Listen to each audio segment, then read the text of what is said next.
Hey there. Let's make some relaxing lo-fi music with Bitwig. I've got a track up here I'm calling 8-Bit Sunrise. It's sort of a random name, but inspired by the aesthetic of this track I was making. We are in a sort of what am I trying to say here? Well, we've blocked out a basic arrangement here, so that's good. I might change how I kind of approach this mode of composition. But what we'll do is make sure at this stage we've got everything kind of balanced, a basic mix so gain staging. I've got everything at unity gain. We'll take a listen. So let's go ahead and without further ado, check out the track.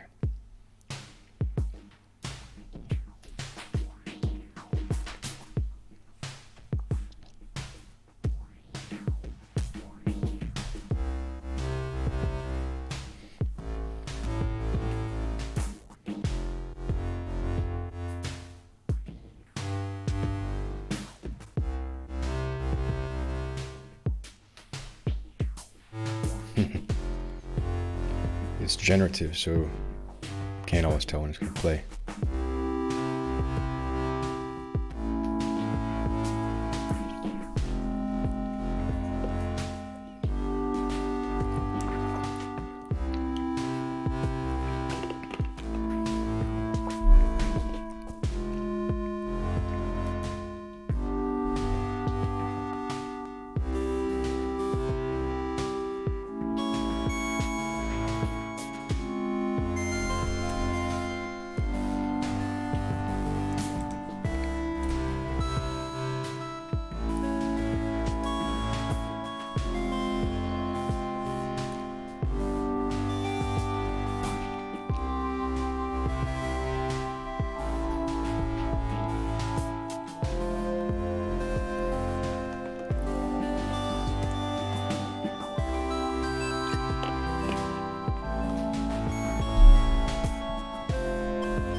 So this is our bass kind of framework. And this is our kind of accompanying rhythm.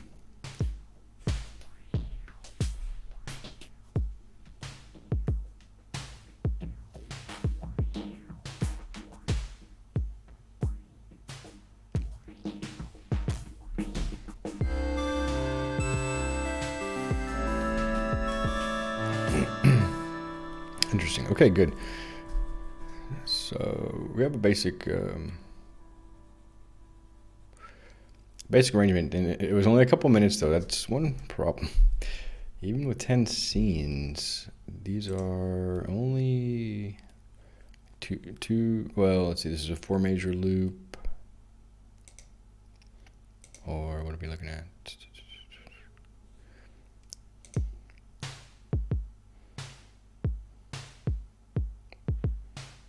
Yeah, but I do have.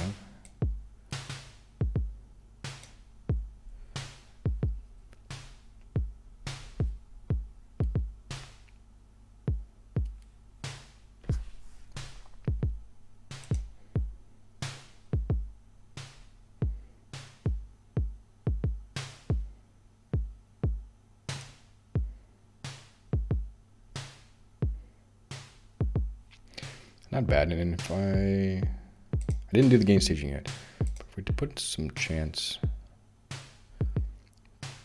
particularly on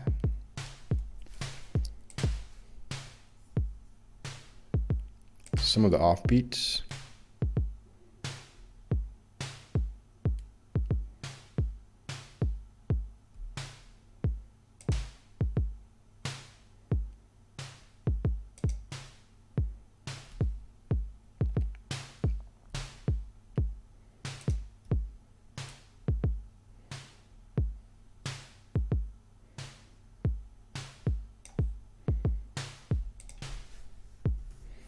About 60%. And then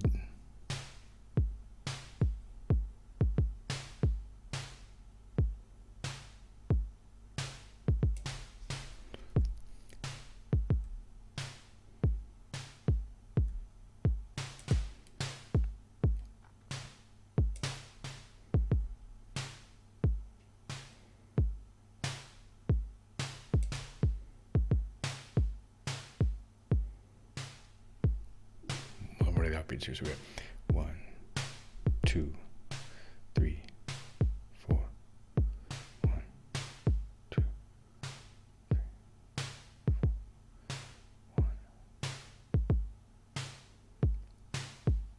1.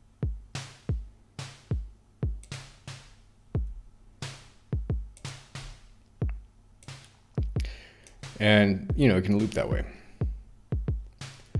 Now, I don't think that applied to all of these, so I should put the probabilities in before duplicating it.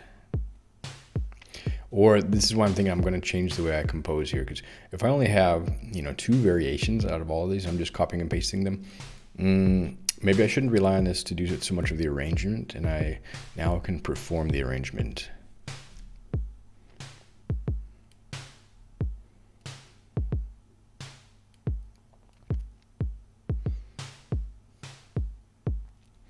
Because this is literally just copied and pasted all the way across.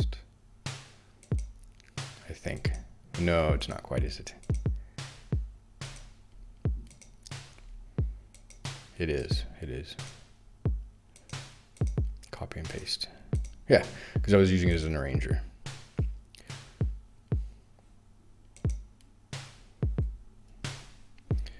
All right, then.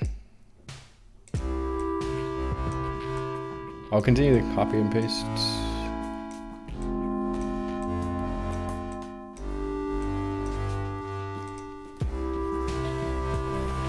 For this project.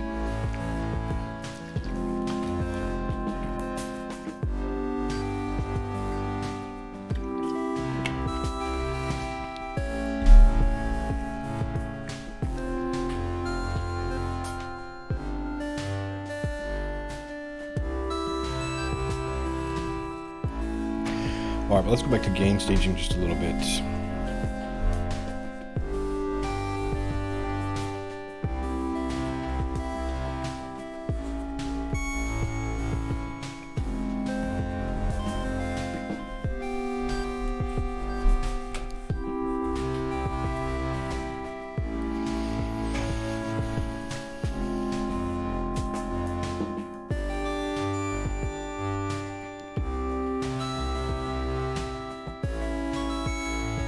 don't need the routings. We don't need sends and receive for now. I like the device pane, and we don't necessarily need the scenes, so that way I can put it in the big mixer. What happens if I do the scenes and the big mixer? You can't. You have to wait. No. Interesting. So for this gain staging, I'll use the big meters, big meters. So let's look inside the kit, inside the Juke kit. We'll solo it.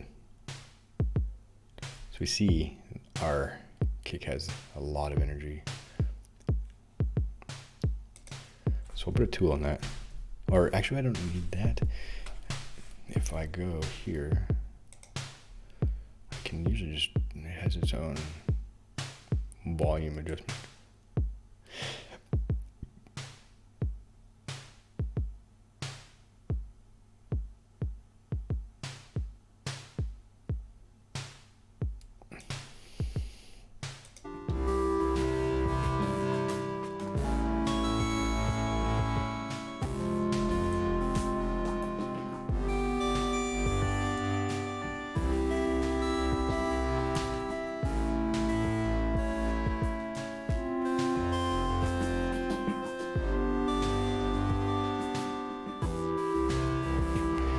So this is sounding good. Juke's sounding alright.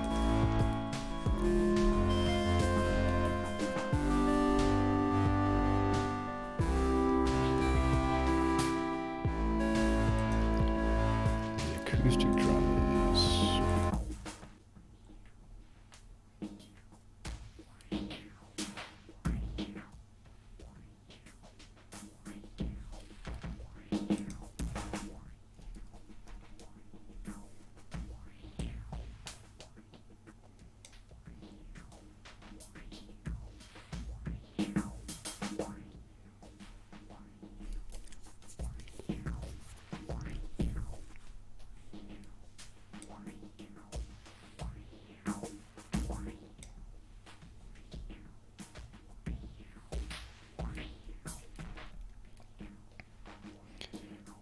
And perhaps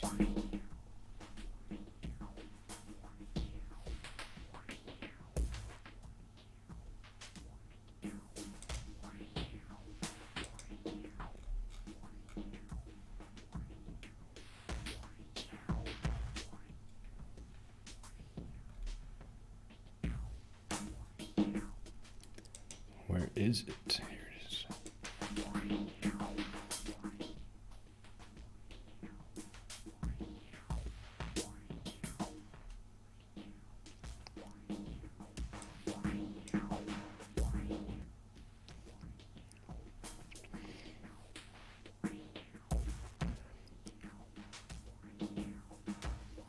I'll put a limiter on the whole instrument.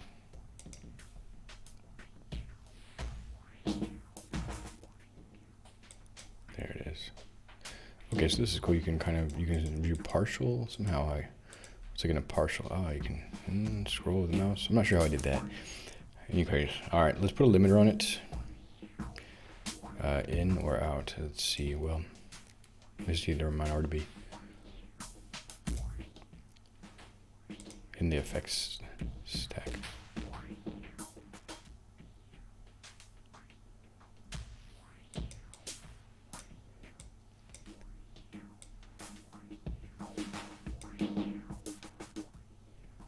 Here's a compressor,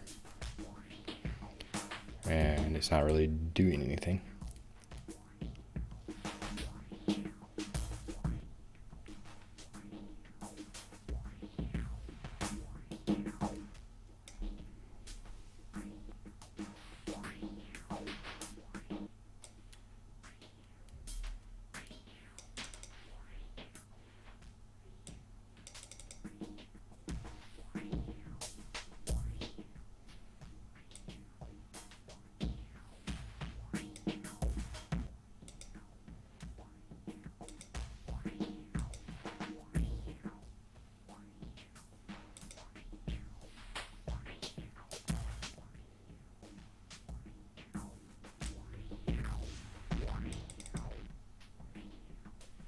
I'm not sure why it's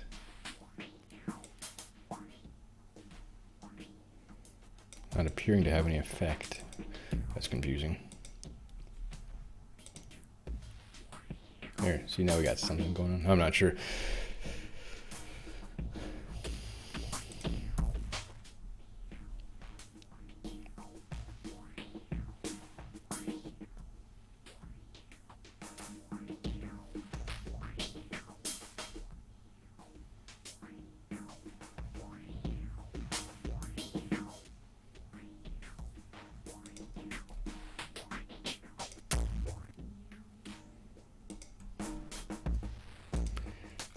These off real quick.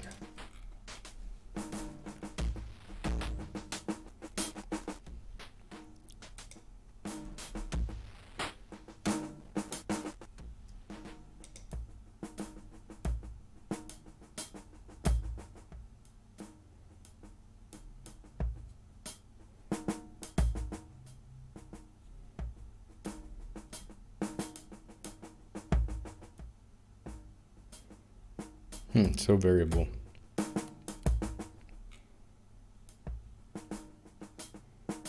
It's this human eyes.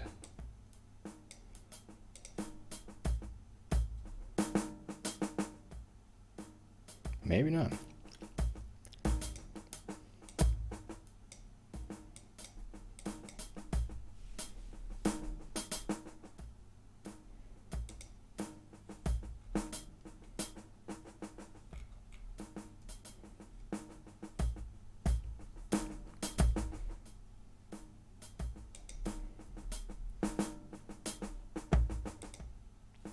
Velocities are all the same.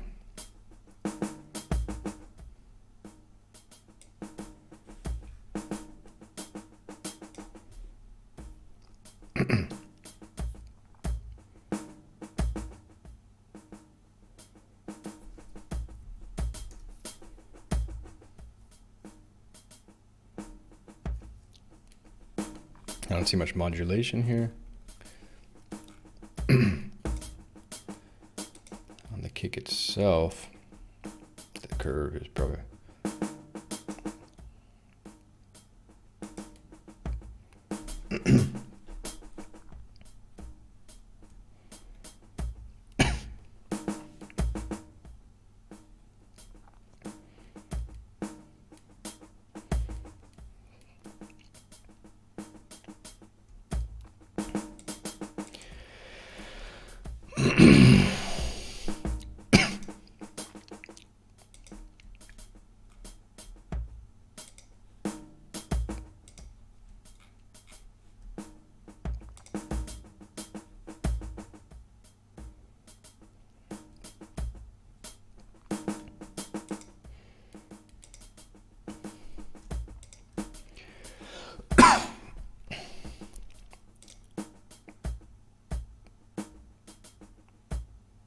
there we go. So it was on the tool.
Alright, well, so it's just some weird modulation I had on that tool. Let's gain stage that though. So I'm gonna remove that modulation.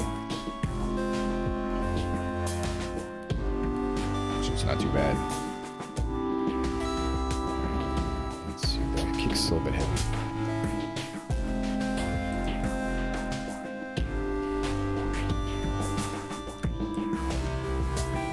I mean, it's nice. It's nice and bassy.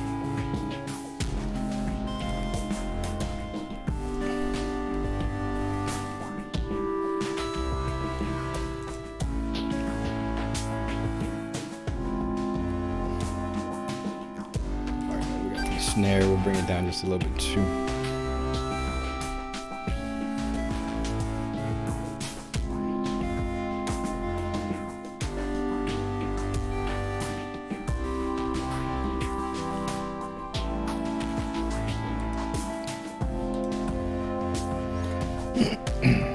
So for the bass, it's a bit heavy.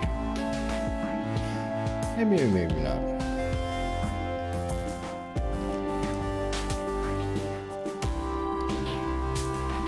Let's see what not minus 5 does. Pad. Minus 7, and it's clearly under the minus 20 mark. It's like when you get the chords, the full triads.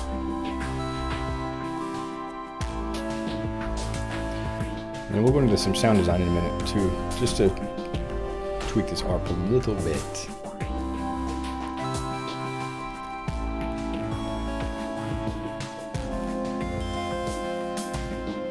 And I don't have a tool here, so let's put a tool on this one.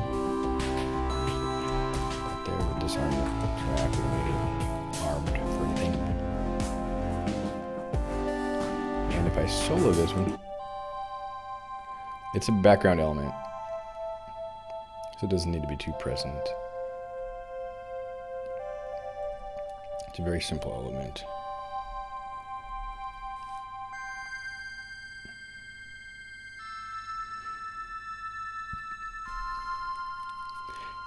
It'd be kind of nice if it would pan.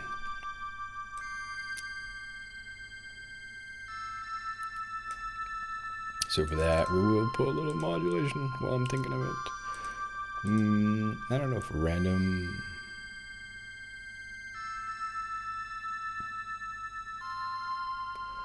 Or beat LFO with a dotted rhythm.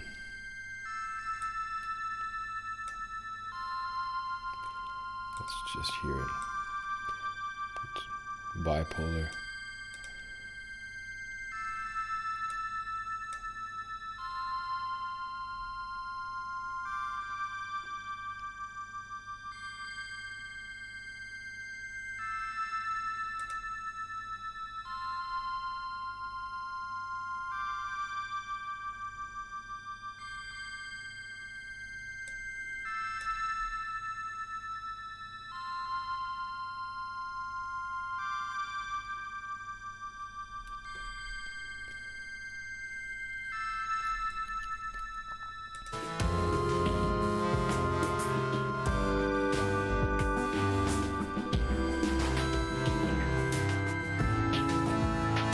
Yeah, it gives a little bit of movement.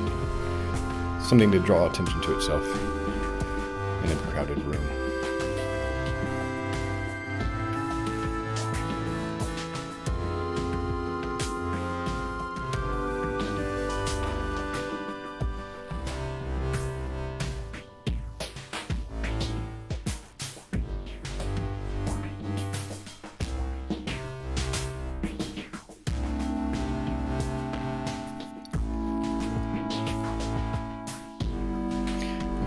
Doesn't have to be a really long track. 3 minutes.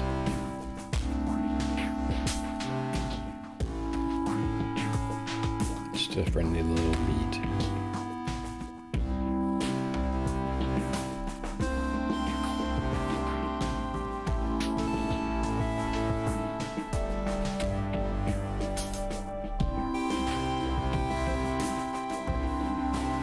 We'll mess with the harp a little bit.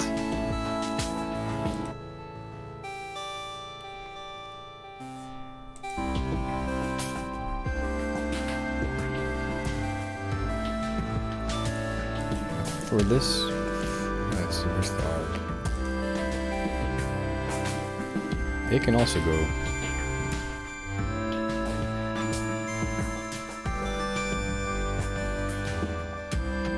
an octave between these two.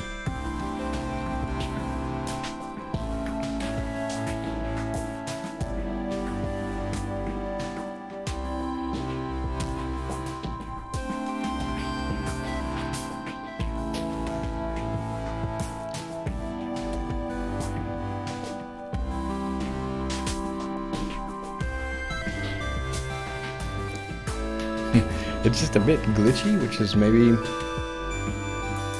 what it needs to be.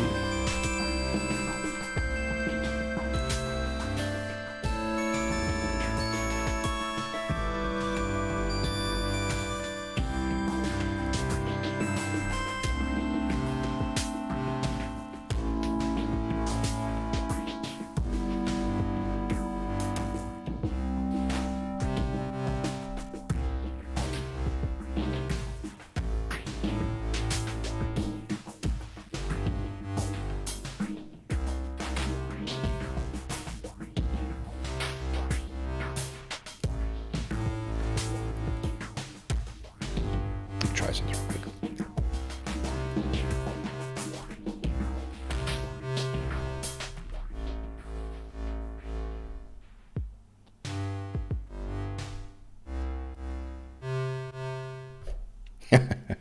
I can maybe do a little outro beat like that.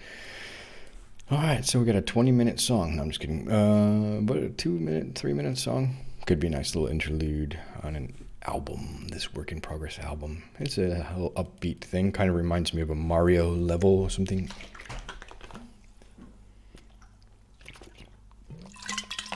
Hence the name 8-Bit Sunrise. So, we'll just mess with the ARP a little bit, kind of mellow it out. It's kind of like, you know, you get a coin in Mario.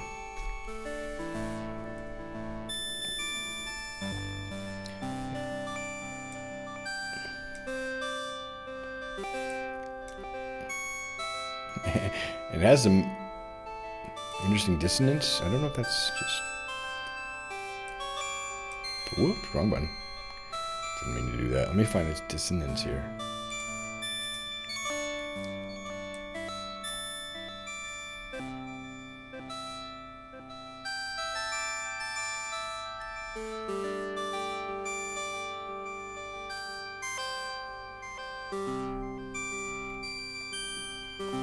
I think we should have, you know, 4 notes all the way across. Let's try. Oh, there is 4 notes. There were 4 notes. We have a G, a G. That's, we don't need that one. But I can move this E down an octave. It's not so spread. Then we have continuity between these two. And in that case, I will just extend that. And in this case, I will extend this. So we don't need transients for those. And this is interesting. We have this D. But the reason I was doing was the probabilities. I don't know if I want... Or maybe I'm not. Let me double check the probabilities at 100% here. Alright. Should just work then.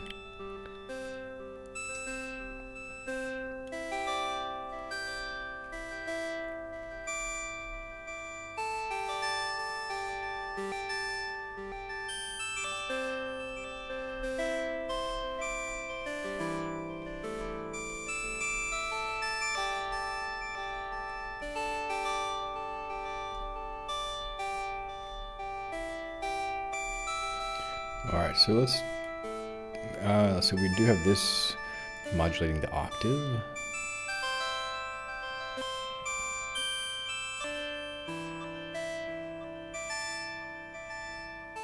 So maybe the strength doesn't need to be so much.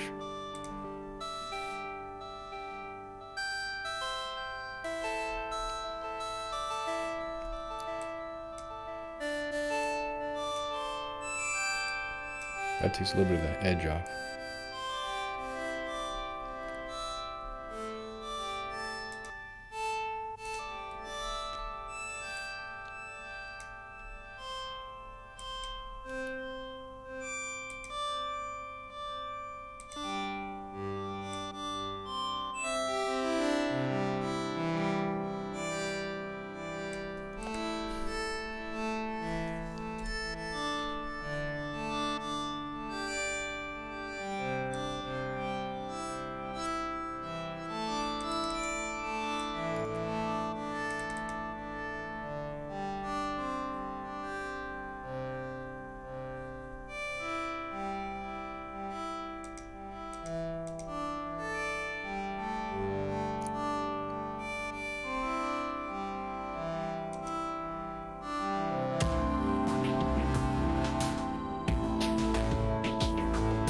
Hey, what's up, Petrizio? Welcome. Yeah. How are you doing today? You interested in some relaxing music?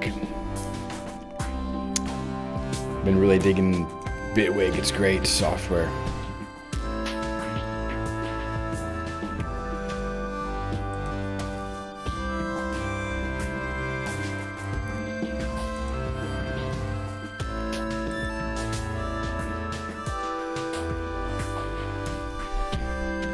Cool. You do any audio production? Any sound design, music creation? I think we're pretty good. I think I'll go into sequencing mode here.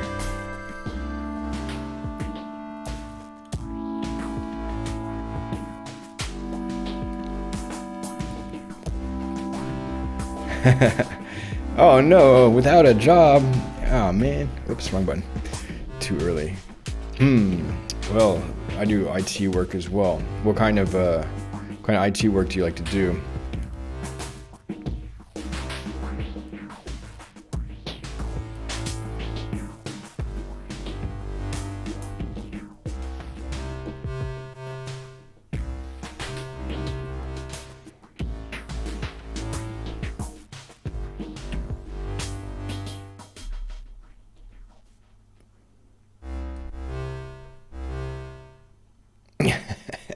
A little bit of extra delay there. Azure Cloud, system admin and monitoring. Okay, yeah, that's good. So kind of operations, DevOps a bit. Azure Cloud. Yeah, what do you think about Azure? I've not actually worked much with that one. I don't do I guess luckily. I don't want to say luckily, but it just doesn't fit my brain a little bit. The infrastructure stuff. I used to do Linux server admin, like starting out doing web development, and then kind of had to manage some Linux servers and stuff. So I just realized that was a layer I didn't want to be in, and plus it's a pain, especially like email servers and stuff. But it's a whole different world in the cloud ops, of course. But yeah, I don't do that very much. It's everything, yeah.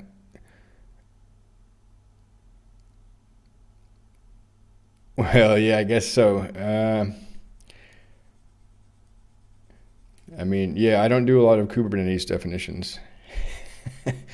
A little bit. I mean, I peer review this stuff, but luckily I'm able to stick kind of in Python land, and yeah, I guess it is a high bar. But I mean, colleagues of mine are only doing the JavaScript or the front end stuff, and I've got Android. We have Android and iOS developers and Flutter developers who are not really getting down to that layer. I wouldn't really ask them to do that either. But that's true. It's a higher bar, isn't it? Well, yeah. If you're looking for work, what if I can ask, like, what's your geolocation? What area? What country are you in? Let me double check here something.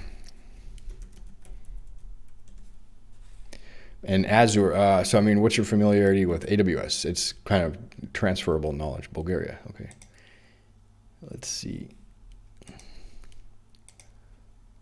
We don't have any teams in Bulgaria, it looks like. Are there any openings there?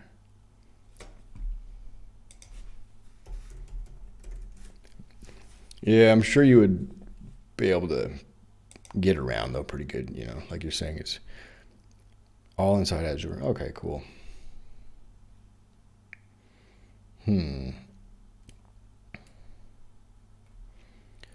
I think, so are you able to, I mean, well, most of our positions are like remote. Okay, cool, yeah. But let me double check. Engineering. Or IT. We got technical account managers, Germany, Sweden, and Finland. Network specialist, Budapest, Hungary.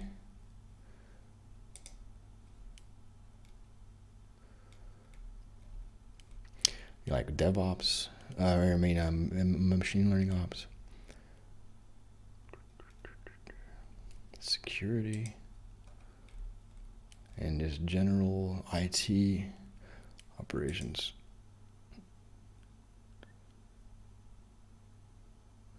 ITSM. I never heard of that. What's the ITSM? Oh, server manager. All right, like Freshworks or something.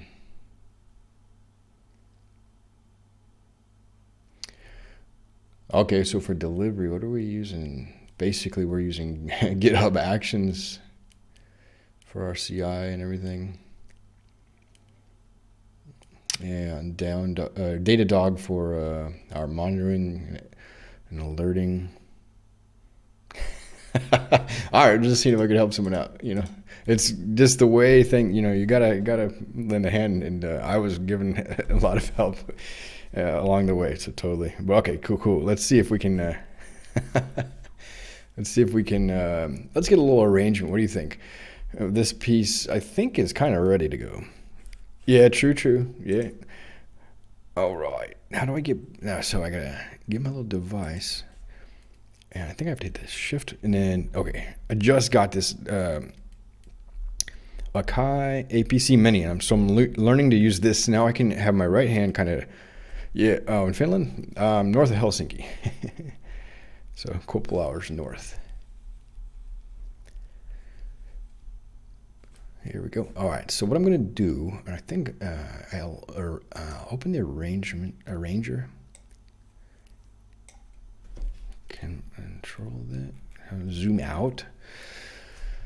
And essentially, I think I might need to arm everybody for recording. Or let me double check. Let me just try one.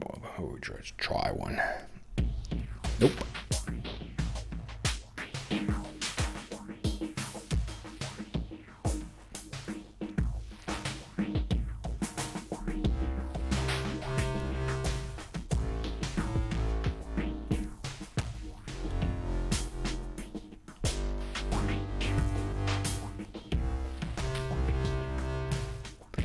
Yeah, it's a pretty good place to be. Got pretty lucky. I'm an import. Oh darn, I missed my cue.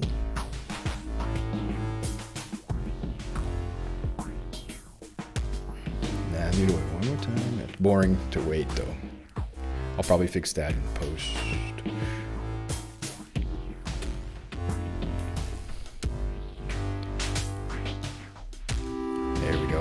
Mario walking in the room, looking around.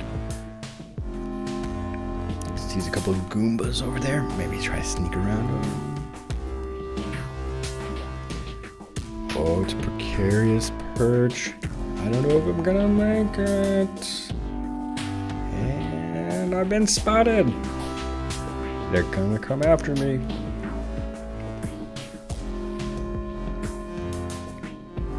In bars. 8-bit. True. Too up-tempo. Well, it's relaxing to make the music.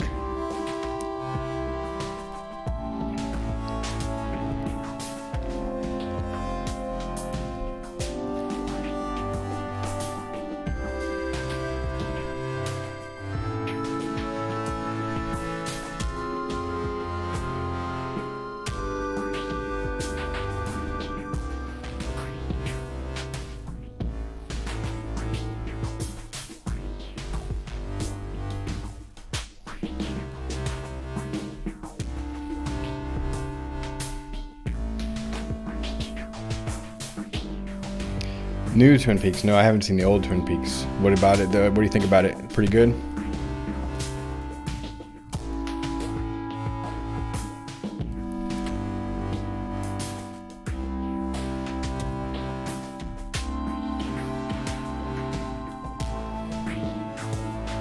Oh, David Lynch. Yeah, that's probably why I don't really care to watch it. I have a hard enough time watching TV shows, the whole series.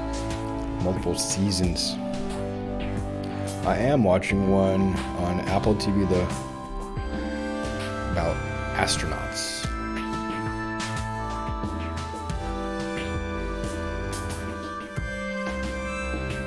Strange Music for Ambience.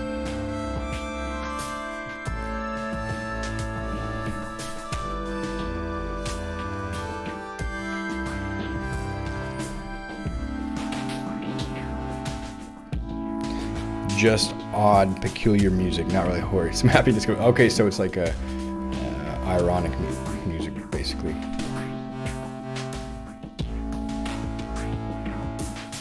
Let me hear how this sounds with just bass.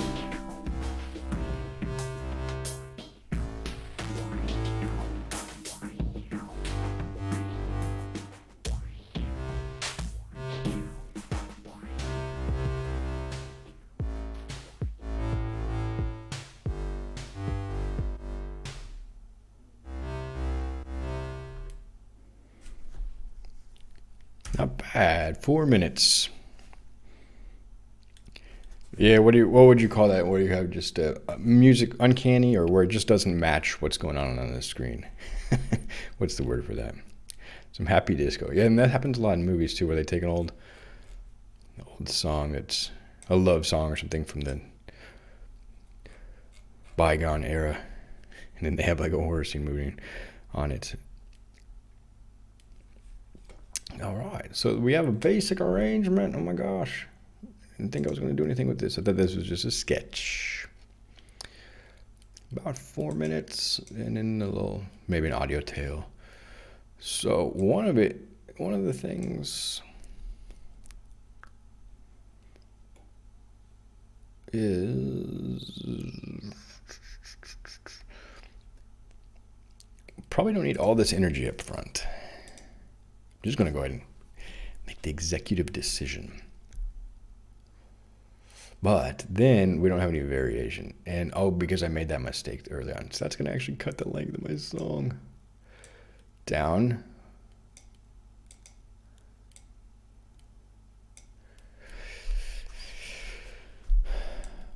But that's okay. Not everything has to be long. You like Mitski? What do you think of Mitski's music?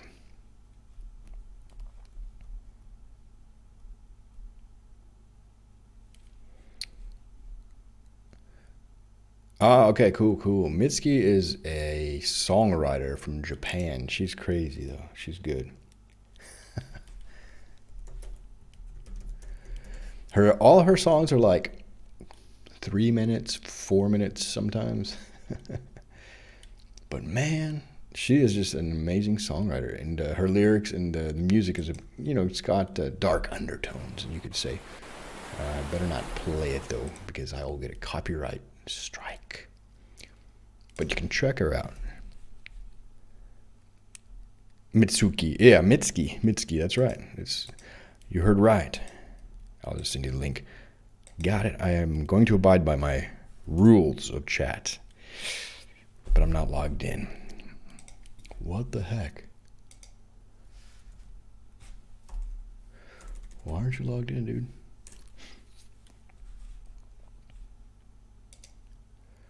Channel. Video producer. What the heck? Stream manager? That's what I'm looking for. Here it is. Mitski. I've been trying to not only just enjoy her music and the lyrics, which don't always rhyme, but they're always some kind of odd lyrics.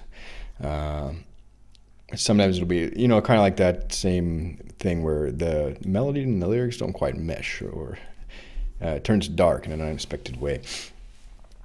But just taking notes, like her songwriting and, how she moves, composes and arranges, and, the music, the instrumentation, and things like that. There's a lot of detail that goes into these really short pieces. So anyway, I'll not hold it against myself that this track is only 3 minutes, 33 seconds. Yeah, that happens sometimes, right? So I need to turn over control, cede control to the arranger timeline.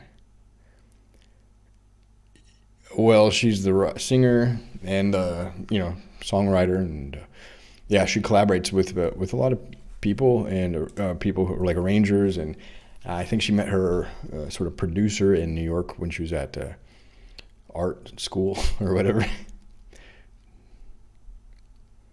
Yeah, I think there's a whole team behind her songs as well. But she's the main writer and performer and things like that. She performs with a band at some concerts, and some of her concert, man, her music is just really moving and really inspiring to people. I didn't realize how powerful her music was to some people, and in general, it kind of speaks to the power of music in people's lives and the importance of music to help us through hard times and help us process like heavy emotions sometimes, or relax. I use it kind of in a therapeutic way myself. It helps me relax. So then in our quiet moment, I think I'll delete that there. Let's hear how it sounds.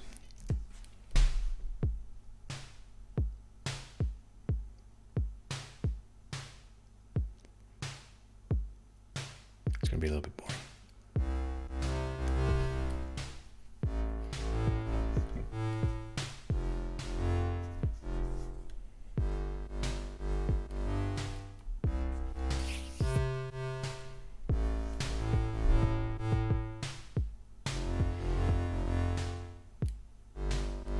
So we're going to repeat twice.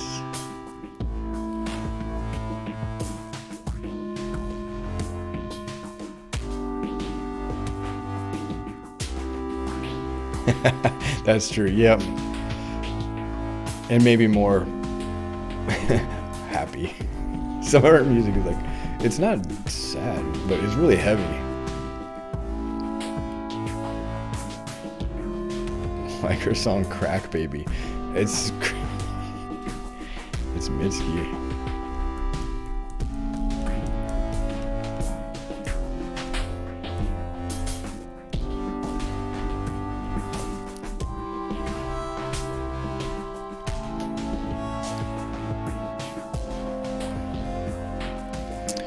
Maybe for this one, it's a little bit melancholic. Maybe I could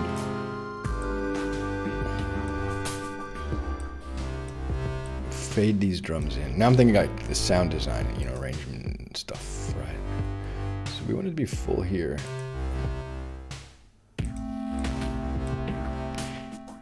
And honestly, I think a lot of my music is a bit melancholic.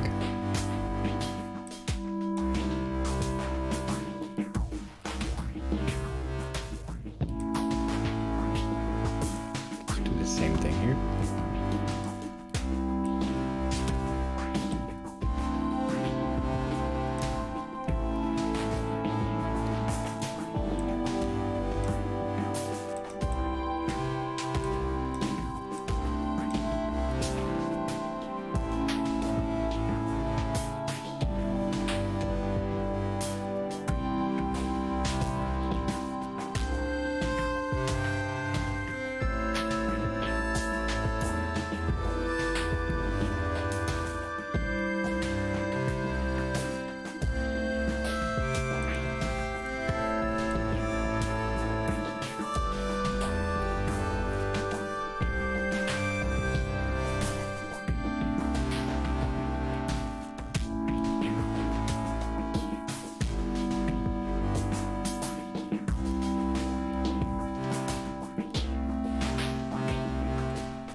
So yeah, let's hear just in terms of drum automation. Let's loop this. I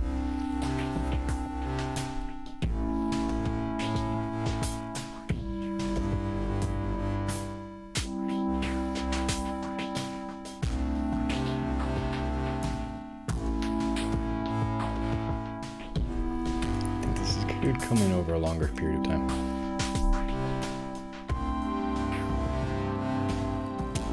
In fact, it could probably come in over that long. So that means I don't need that one. Slower crescendo. Where are we peaking? This is the peak, so I should have everybody here.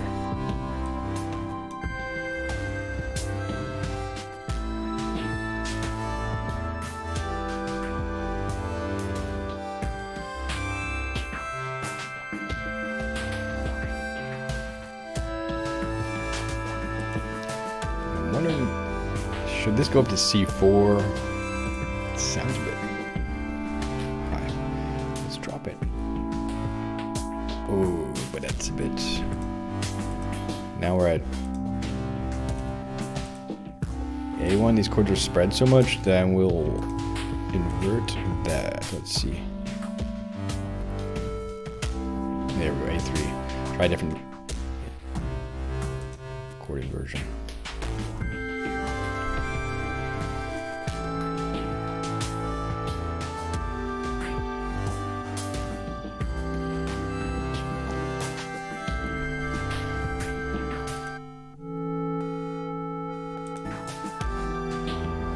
ARP, I think.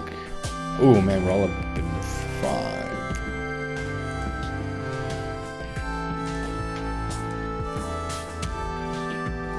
That's pretty tight stacking there.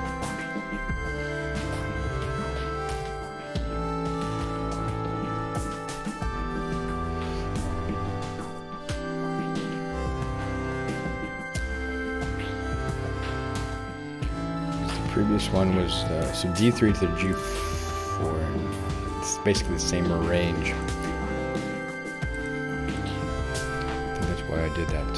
We would have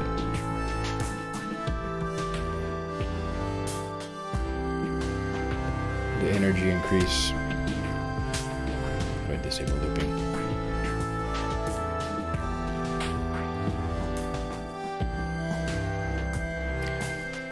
If I go to the mix a bit, we don't need the ARP to be so present.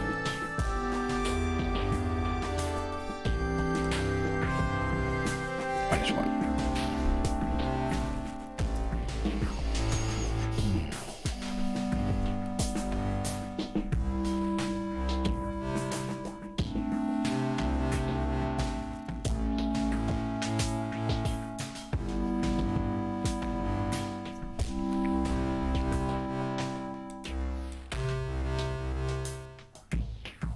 More or less linearly.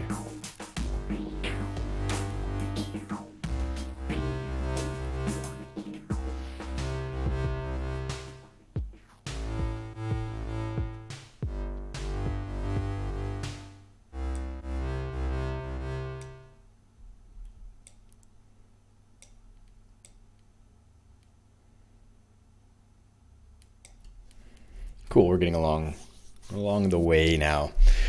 So that's probably enough drum automation. I'll come back to this later. I'll think about that, but I think we should crescendo right around here. Save this. Now, is there any other movement we can put with automation into our sounds? We only have a few melodic elements.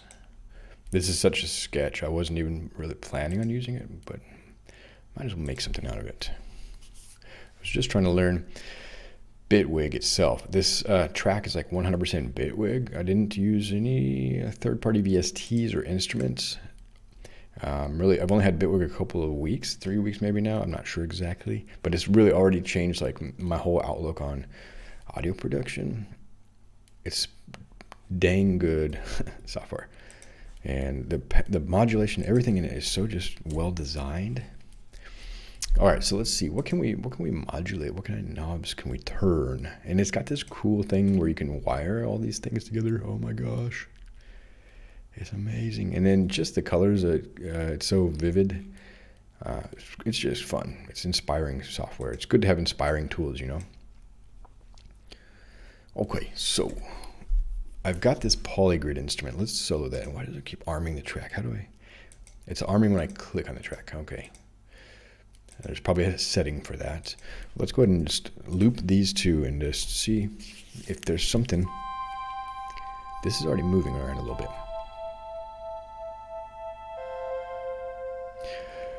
Yeah, I can actually play an instrument. I have a microphone here. I got a Lewitt condenser mic.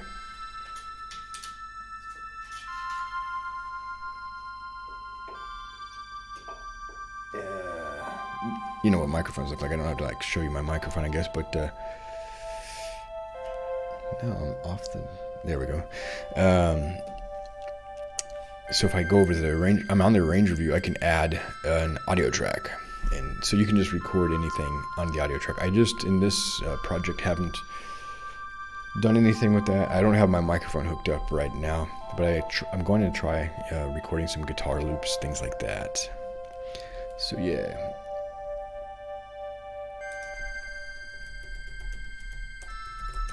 I'll just give you a glimpse though. The Bitwig documentation is really good.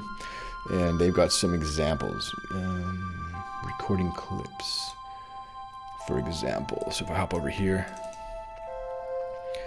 These are audio and working with audio. There's a whole section on working with audio, but here's an example. They've got audio recording, and they have comping built in. There's different types of arranger clips. There's the MIDI clips and the audio clips, and you can mix them on the same track, which is pretty cool. Clip launcher.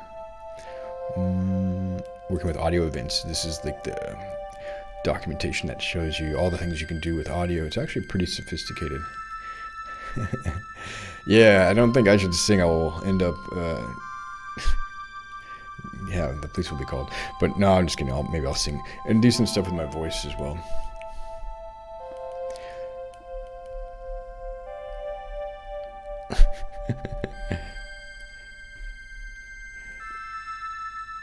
We could fiddle with the you know what, maybe we should do that. Let's see.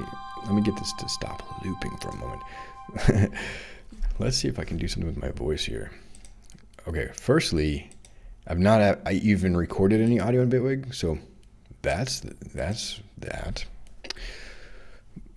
But let me check the inputs. Now there was a thing here. Input output I think was I/O. Okay, now I've got this audio track here. No input. Okay, can I do my my little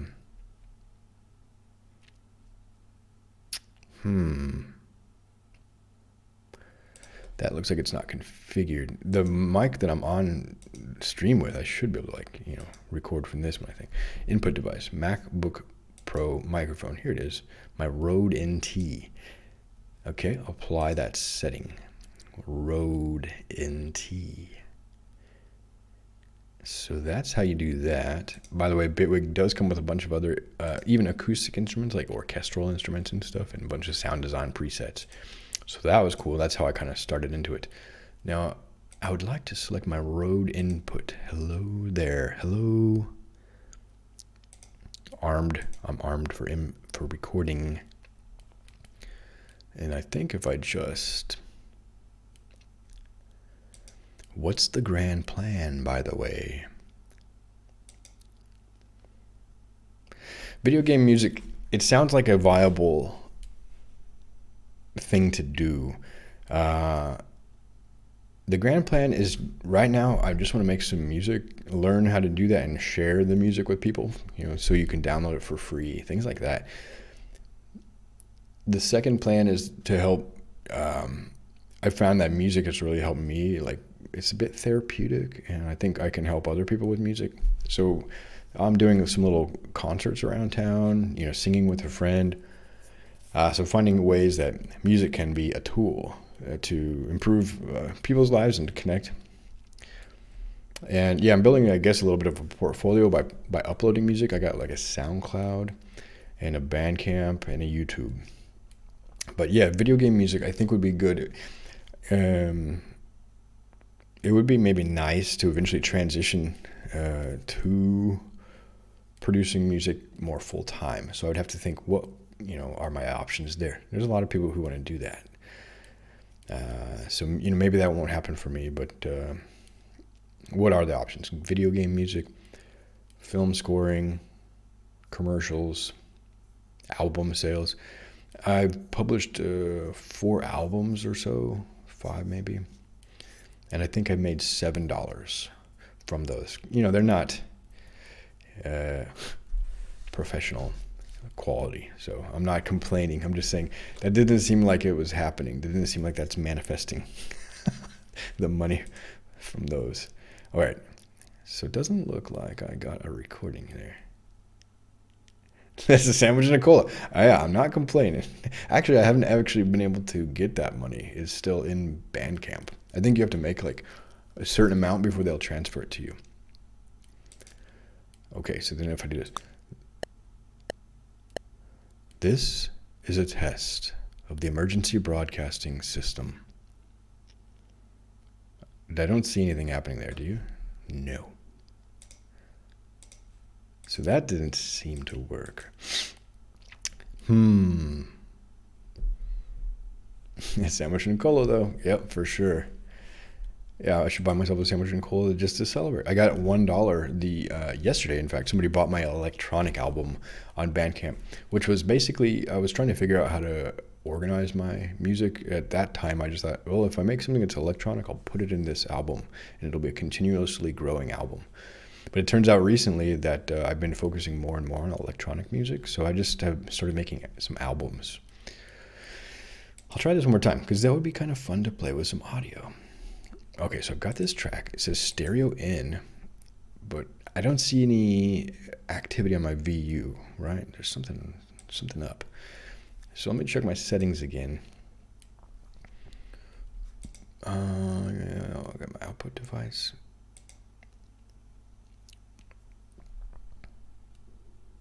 I could record from my phone, maybe. From my webcam, apply.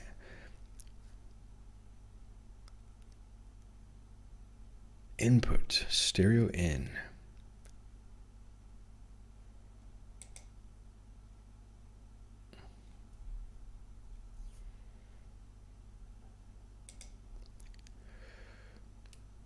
Like I should be able to get something from here, I would hope. This. But is there a way to like test? Core audio, and there's jack.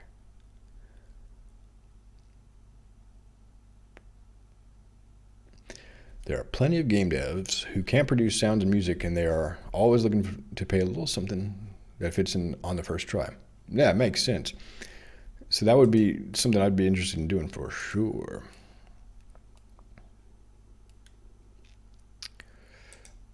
Can I just do a mono input? Yeah, why am I not getting anything? I'll have to figure this recording thing out later. I'm just not really sure what's going on with that. Testing, 1, 2. Everything is working here on my stream. You know, for the most part, Bitwig is just, everything has just worked. This is one of the first times, you know, there's some complexity here. I'm using a virtual audio device because Mac won't let OBS access my Bitwig audio unless I do that. So that could be part of it. Try this one more time. It's not going to do anything. I would have some VU here, you know. But, okay. This is a comping tab test. It messes up with my, yeah. So, but you can still hear me and stuff. But yeah, I'm going to have to figure this out because I would like to record some guitar. And if I can't get the audio to work, This is strange. This is strange, I say. All right, back to it. So we've got these two little kind of somber whistle, I would say. Kind of a lonely little sound. Drifting around.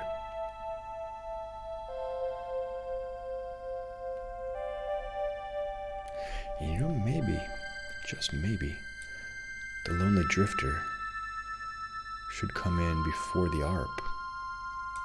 Then the ARP, when things get exciting. Let's see. This is the same pattern, so I can just delete that. Then if I unsolo it.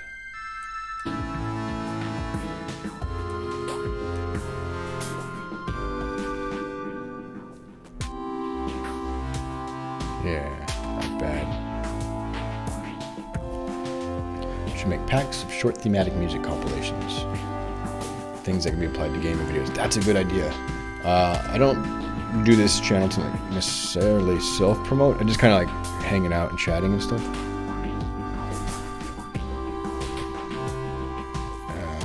But I have uploaded some stuff on Open Game Art, but I can maybe make some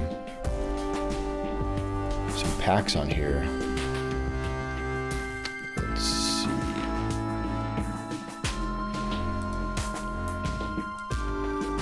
my necessary goal isn't yes, can't even talk. But yeah, here's some stuff. So I could take this and continue that theme. I haven't been really consistent about it, mainly because I was using Logic before, and Logic makes it a bit of a pain to export. Like you can't export to OGG, and OpenGameArt likes to have, you have to have an MP3 preview, or like preview could be OGG or MP3, then you have FLAC or WAV, and Logic also doesn't support FLAC. But if I go here to Bitwig, it's just so good. It's just so good.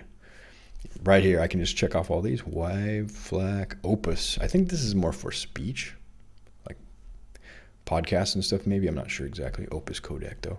Vorbis and MP3. So I export all of those. Then I can upload to everywhere. I like to upload OpenGameArt, Free Music Archive, SoundCloud, Bandcamp, and any others. If you got some recommendations, I use SoundCloud to distribute to all the other like main platforms where people are listening. But I'm looking for ones that particularly support the Creative Commons. And there's this also the freesound.org. I could put some sound effects on here. But I've uploaded a couple like full songs from Freesound, but the goal of Freesound isn't to host like music. It's more for sound effects and things. So yeah, there's that. I haven't contributed too much here lately. Short videos need music and sound effects. That's true. That's true. What I'm kind of worried about, these AI tools are getting really dang good at making short pop music things. I was playing with a couple of them. Let me just show you an example. You probably have seen some of these, but just in case, since we're on this topic.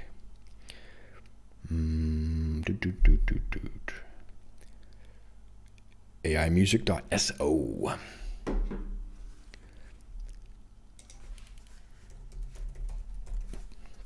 Let's check this one out. So yeah, here's just a random one. These are not copyright protected because they're AI generated. This world means nothing. AI is a theft.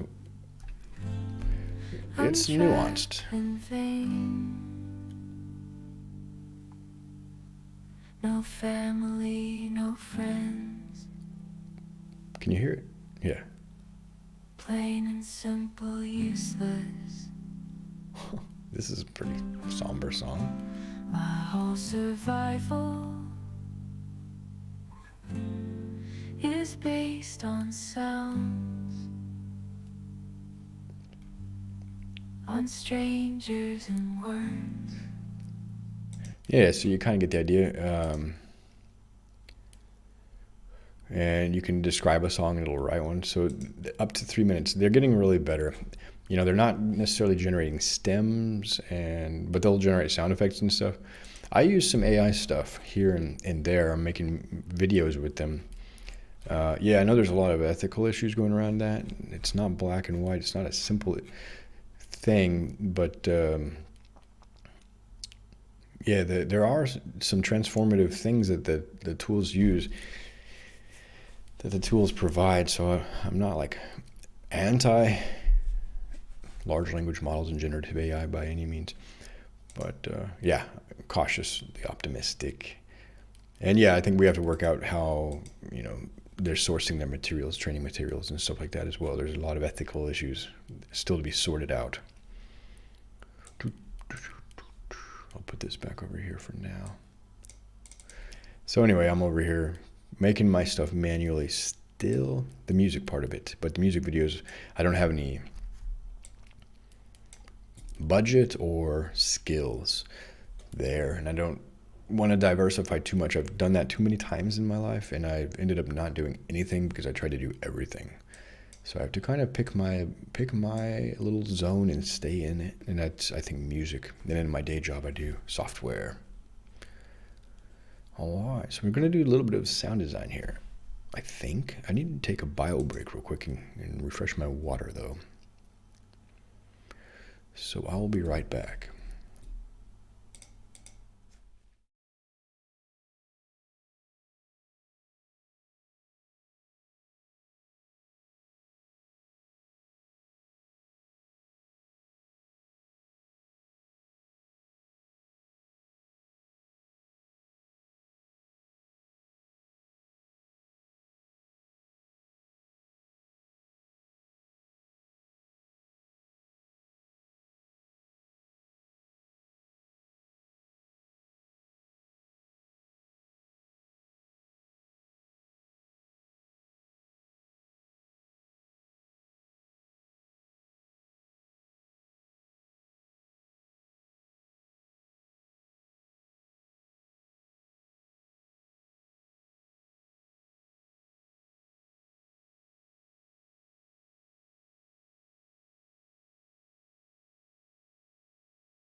All right. But yeah, oops, my camera's a bit blurry. It's a bit tricky because, for example, I share music under a Creative Commons license, and I write software under open source licenses. And that basically means that, and I choose that so that people can use that software for any purpose, including archival research and things that I can't even think about. I can't even foresee or anticipate, like these generative AIs. And yeah, so it's like the stuff I share that's kind of the rules of the game I've chosen for that kind of stuff. But yeah, there's people who haven't chosen that, have published items, and certainly their wishes should be respected in terms of how their content is used. But I also have looked quite a lot into copyright, and I understand there's some of the motivations of copyright is to not only protect authors' work, but I think there's some motivation to, like, at least with patents, and the original purpose was to promote innovation. Copyright's gotten really distorted, but anyway, yeah, I don't know really what I'm trying to say. I think there is fair use that is cut out in copyright, and that's meaning that we really need to look at, for example, in the New York Times case with they're suing OpenAI. How verbatim is this? Are these derivative works? Is training on public information, including public news articles, is the act of training a derivative work? It is a derivative work, but is it protected, or is it a fair use? I think a lot of this is going to be decided in this ongoing litigation. I don't take a hard stance on that because I'm not an expert, and I think we need to find a middle ground. And on the other side, the things you generate with these AIs, that's not copyrightable. You can't claim intellectual property rights over it. So, that's interesting. And I think Japan was one of the first countries that took a pretty permissive stance that you could train these generative models on any data. There's no copyright restriction on training them. But now the output, are they making verbatim copies of works? I haven't seen that in practice. I haven't gotten, an entire New York Times article generated, or a song, a Britney Spears song coming out of a generative AI. I think that the word generative has a specific meaning. It means they're taking stuff in and creating new, or it's new essentially. It's not completely unique though, but nothing is completely divorced from history. Life is generative. We just have new tools also that are in this same generative paradigm. But enough of that. Probably I'm out of my wheelhouse. Sorry.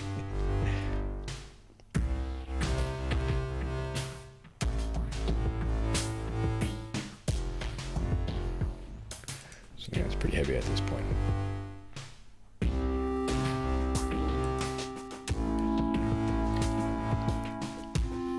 Probably don't need to hear you. Let's let this cook a little bit.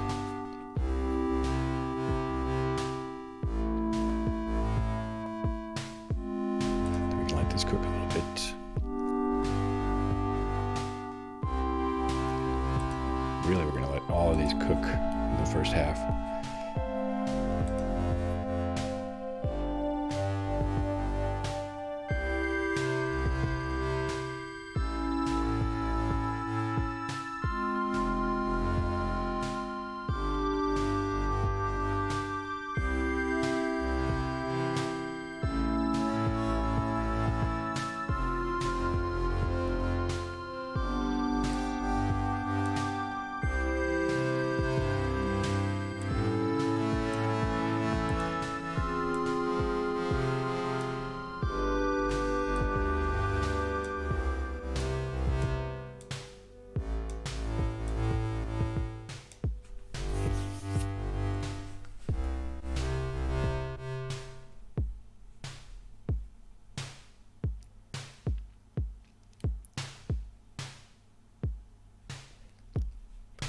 Is there a way I can beef this up a bit?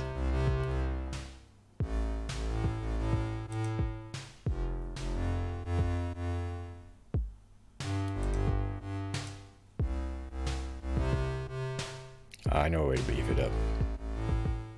I can think of a way to beef this up. Just check what's inside it. Let's get a wave shaper. Wave shaper. What would that be under? The grid.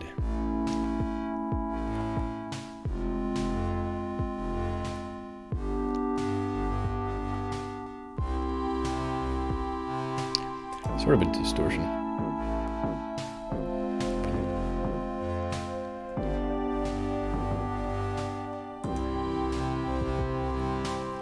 This EQ plus, filter plus.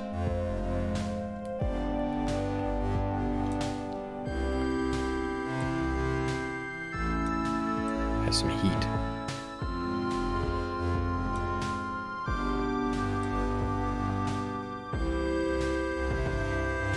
There we go.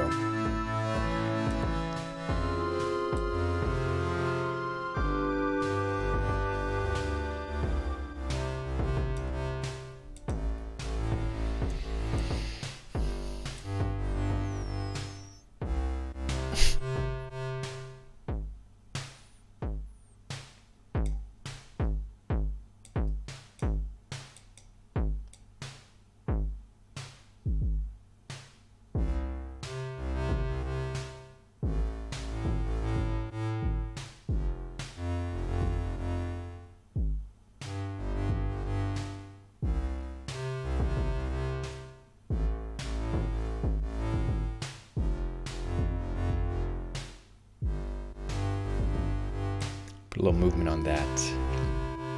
It's already moving in the stereo field. This is what I'm talking about. I just need to stay in my wheelhouse. I don't know anything about AI, artificial intelligence, but I am a fan. I use it in my day-to-day work, and it has made a pretty big difference. Put a little modulator there. Random or indie, but it's also a threat to many people's livelihoods. So I'm not just an AI fanboy by any means. It shouldn't, keep artists from being able to make a living. Alright, so we're going to put a little randomness and a little bit of smooth random here. And make it more continuous so it's not like jumping around a lot. There we go.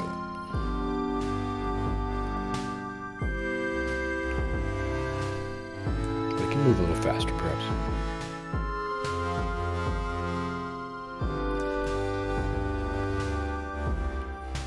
It's a bipolar, right? Yeah. There we go.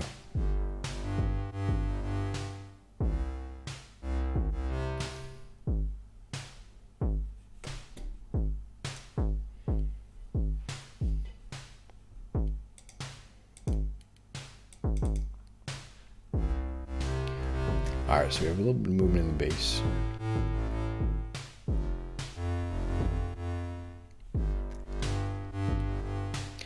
What I could bring in around this section is some nice hat. Let's see what else we have here.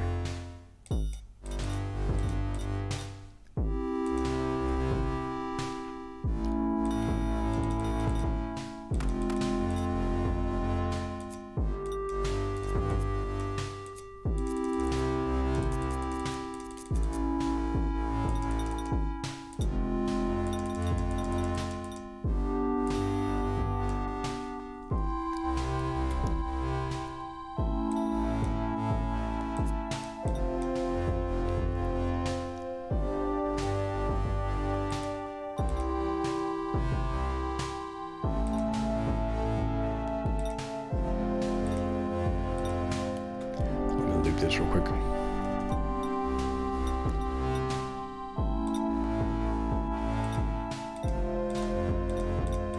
Kind of randomize. Whoops, don't need to do that.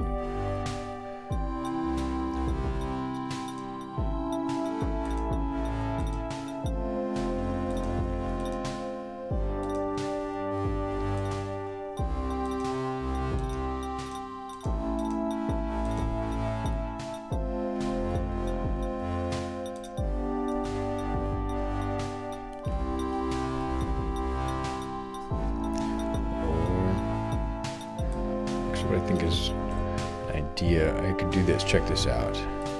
Let's show an advanced Bitwig feature. So if I go back to this device grid for this percussion here, I can put what's called a note effects on it. So I'm holding this note down, and inside here it's going to play this sample, and I can put a note effect on there called a repeat. No repeats. And then what this will do is I'll use this one called Euclidean repeat. It's going to give me a circle, and when it plays this next time, you can see it's going around this circle. Bring up the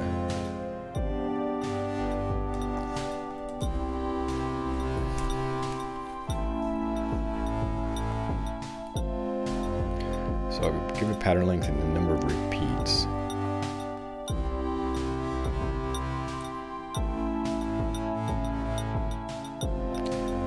So you really quickly can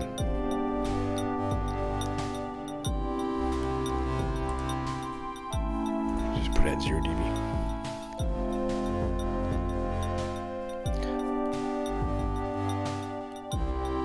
Then after that, I'm going to chain what's called a humanize.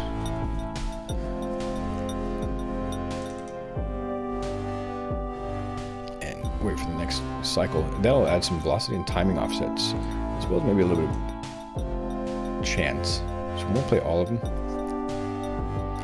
And then, so that's the effects, the note effects. But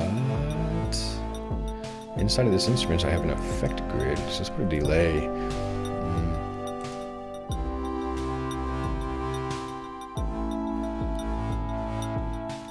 I don't know which one is here.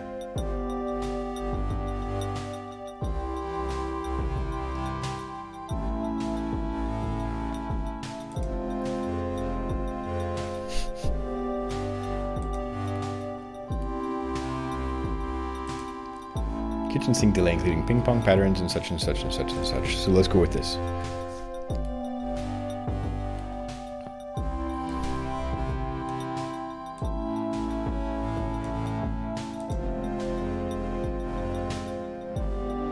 Switch it towards dotted.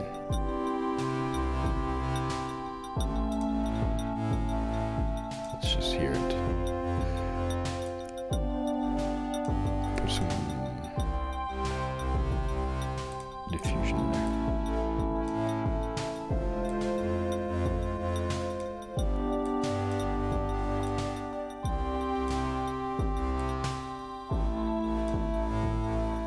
It's too diffuse.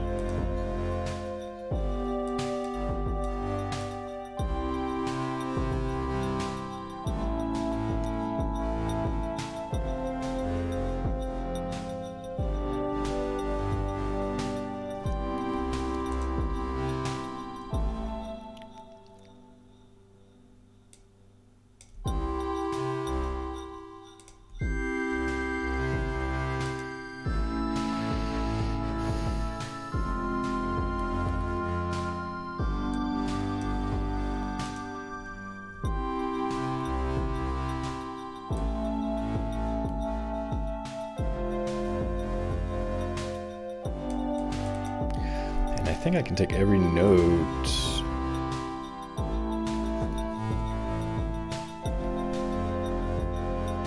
randomize the pan.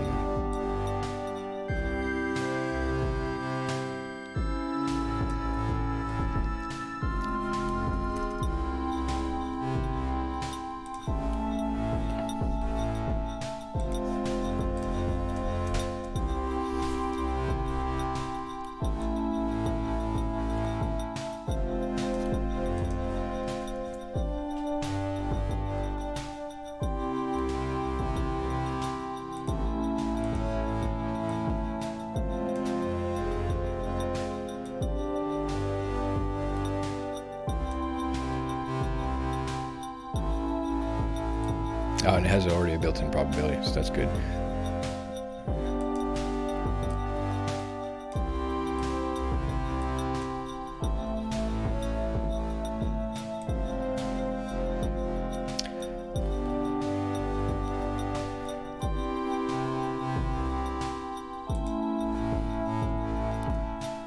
randomized panning.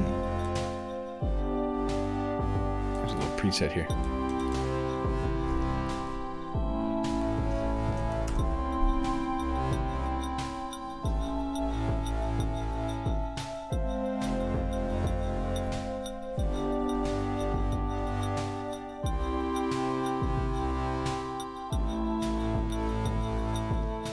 These are called expressions, per note expression. This is built into every note in Bitwig. If I go to the editing panel and I select any note with the selection key, it's got these same expressions. I can define them manually or set them via operators. It's really powerful. Alright, so let's give our ears a little bit of a break here.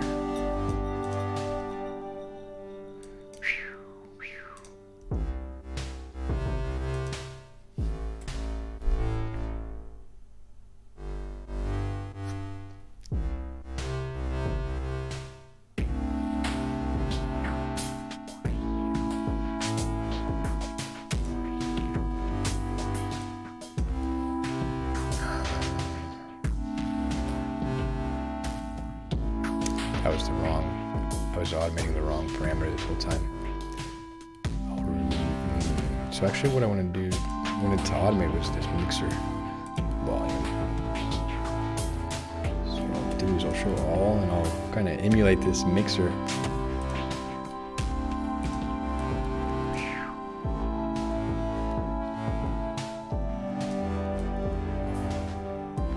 Where are we at? Minus 2 decibels or something like that. Oh, what's this one at? Minus 10.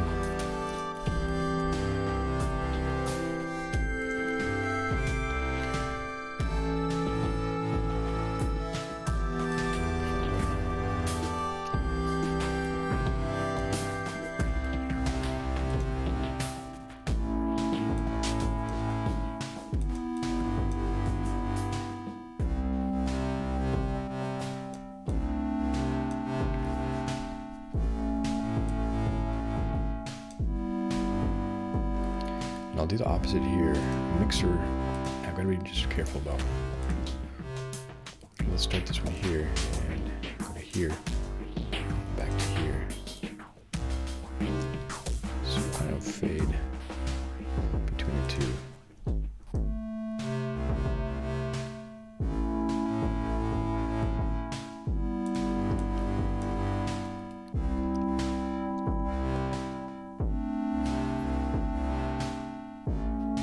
Slowly, this will get a bit more powerful, get more energy building up here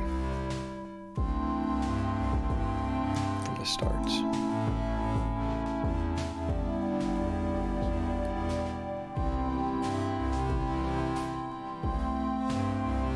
Can you come in a bit earlier?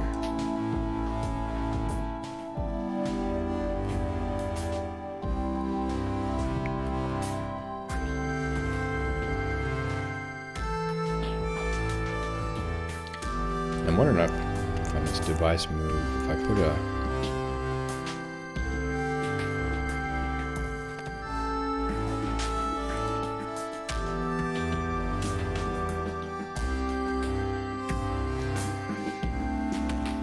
think here where to put this. Can't even think of the term. Get there, I'll get there.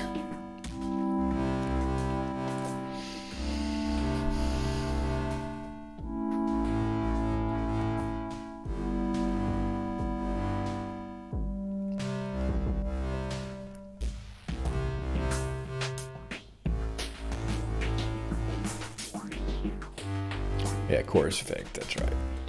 Chorus right here, chorus plus.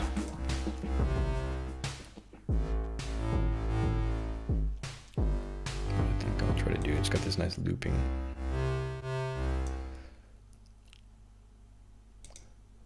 Fade that out. So we got a lot of drum automation. Maybe that's just enough to get the track some diversity. Keeping in mind it's a short, sweet track. Wait.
So basically a little bit of back and forth between these two.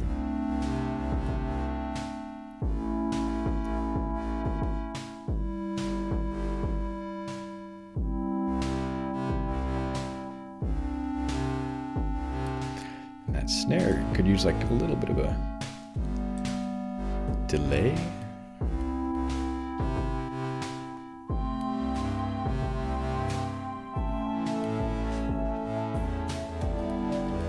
After the dynamics, a washing delay, only good news.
Hey Rebel, welcome. What's up?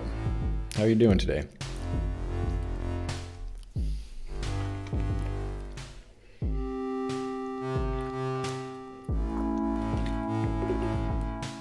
Working on a bit of a video game theme, 8-bit sunrise. 8-bit sunrise, yeah, sunrise.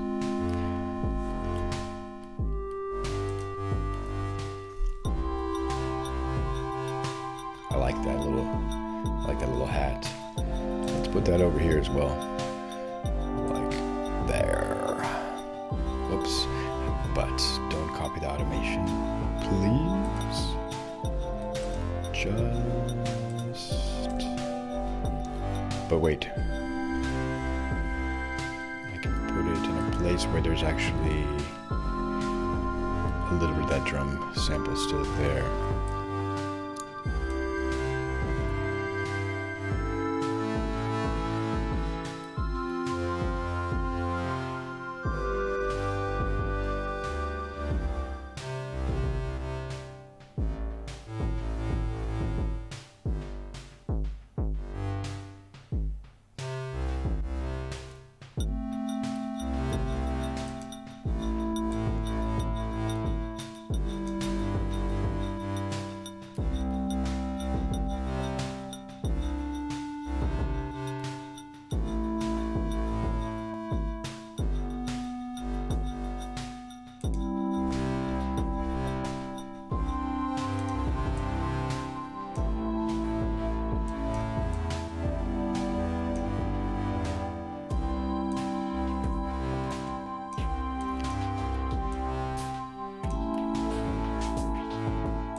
He was like, I can't remember how long it was.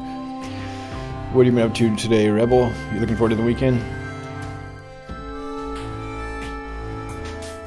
Something about this is just doesn't sound right here. Nice.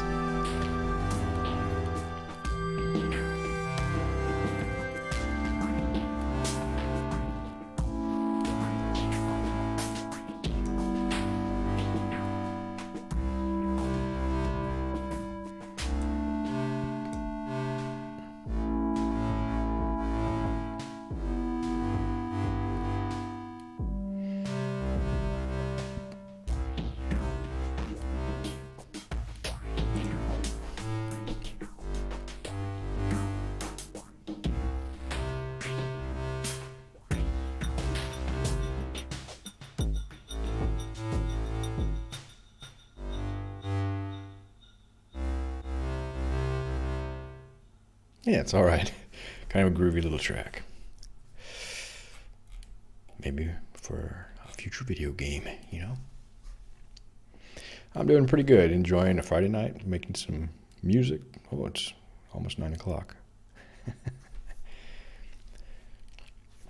So mostly the automation here has been in the drums, been designing it. Thanks, I appreciate it. Yeah, this was I think you were chilling on the stream when I was kind of sketching this out the first time, and I didn't think I would do anything with it. I was just kind of I think we were talking about like the capabilities of Bitwig and the idea that you don't need a bunch of VST plugins and instruments with Bitwig. It provides so much. And I was like, hey, maybe I can just make a track only with Bitwig, see how far I can get. So that's this track. Yeah. Eastern European time, EET. Had another Petrosio, another person on stream earlier. And they're, I think, from a pretty nearby time zone as well.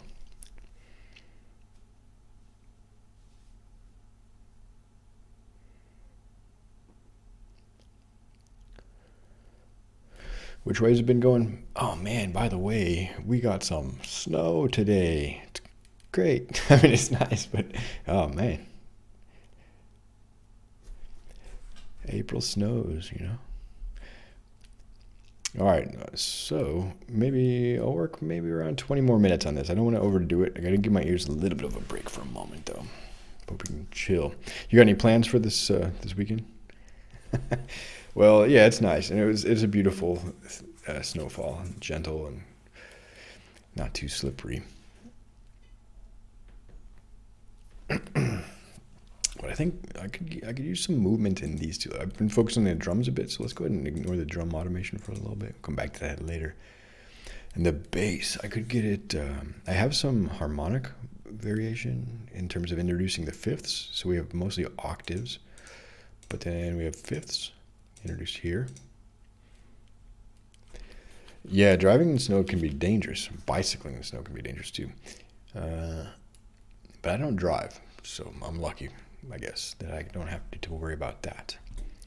So one thing in terms of the bass, if I just take a listen, if I loop it, Command L and just loop and solo the bass, turn off that. Every time I select a track, it arms it, but that's not a setting I can disable. I have a bit of modulation going on. What's that? On the pitch, I think we had this subtle pitch drift. We can make it real alien sounding. And what is this one doing? So yeah, we have this filter modulation.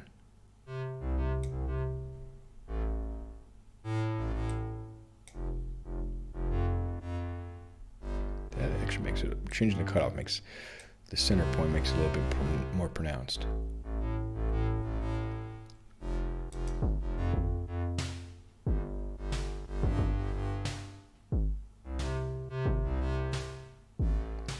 So maybe I'll keep that. What are we modulating? Just hertz value. Pretty smooth modulation though, so maybe we can make it a little more coarse. I mean, a little more pinched, it looks like. Yeah, that's cool. Just chilling. You gonna play any games or anything?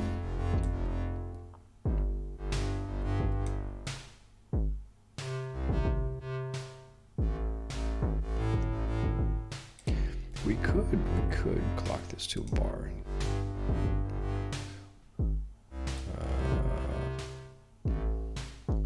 Like 1 bar.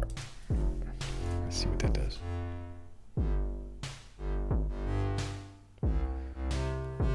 Yeah, I haven't played any games. Actually, Mind Test, I come to think of it, I've been playing that last week. Yeah, I don't feel like having a game that I have to like do stuff. But these little creative games are pretty fun. Ooh. What if we put a really slow modulator?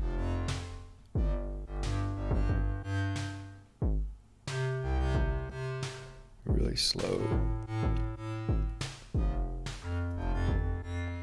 Or let me check the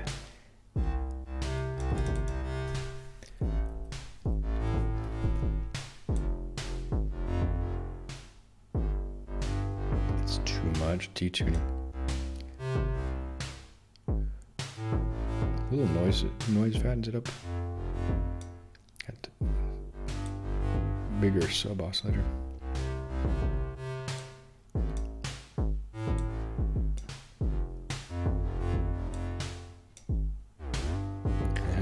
Glad the glide wasn't so good. Well, I guess one way I could make it fatter is with a wave. A bit more wave shaping. Or a different oscillator. Sawtooth is good though. Oh, that sounds nice.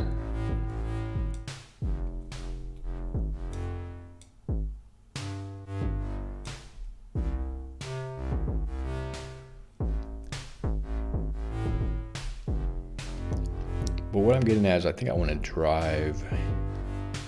I want to modulate some distortion, but what do you call it? Folding.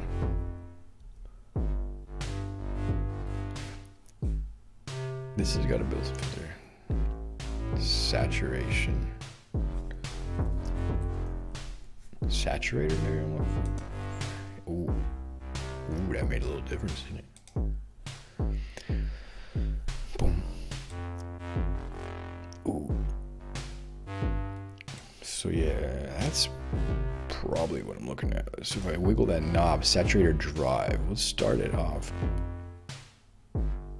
Megazone. Whoa, whoa, whoa, whoa, whoa.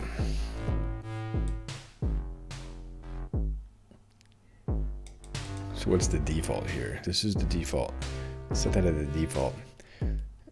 And maybe just get a couple of default waypoints. Drive it up.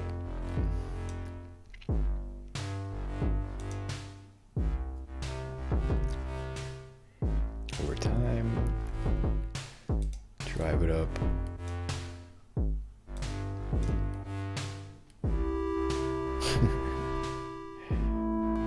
Nice. I don't know what's a good value here. Let's try 17 or 18, huh? What do you think? Let's listen to it.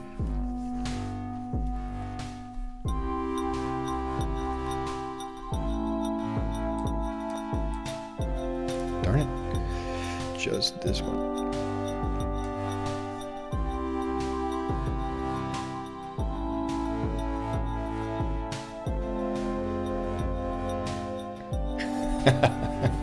Yeah.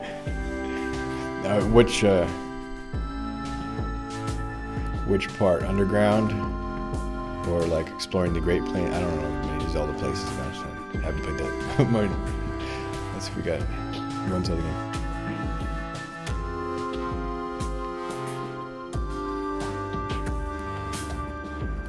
Did this saturator help?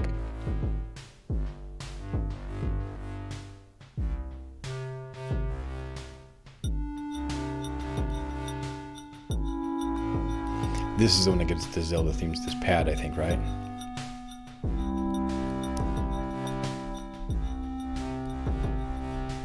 I think that's where I got the name from. This 8-bit sunrise theme from this pad. It's just a sine wave, but I'm running it through a wave folder. And that's it. It's so simple. A little bit of humanizing.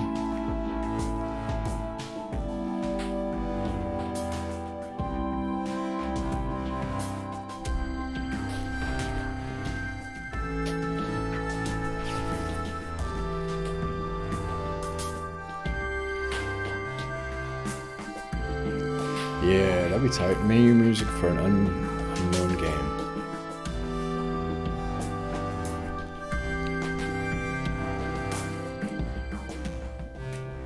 Let's just take this up to like 20 decibels and see.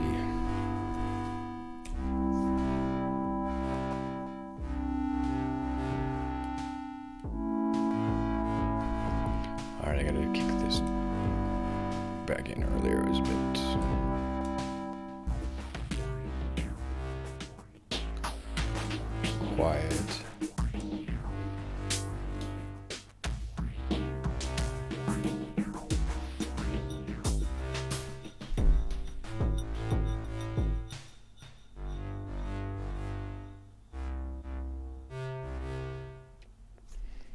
What if I just max out the distortion? What's it gonna do? Just go up there, 28. Does it even have an effect? I don't know. It's A-B it. Oops, that's the wrong one. I suppose it is having an effect. Let me double check. Let's solo it.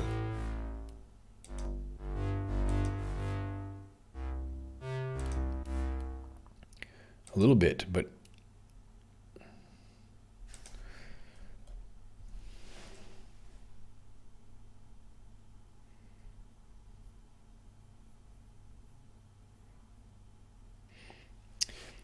that's not the device I was really looking for. Well, I don't need to go.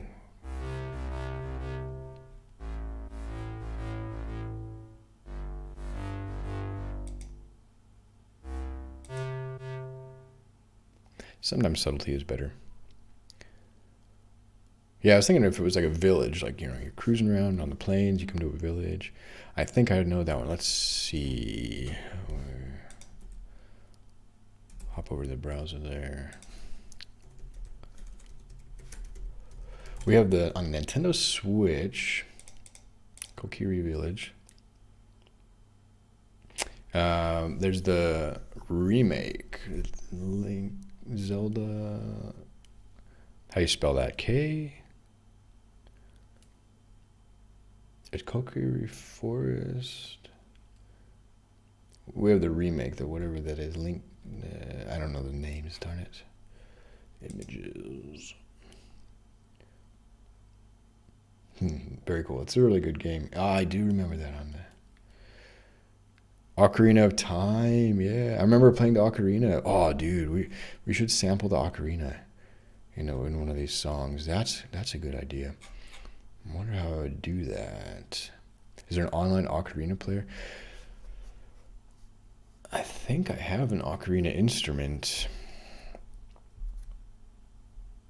I may have uninstalled it.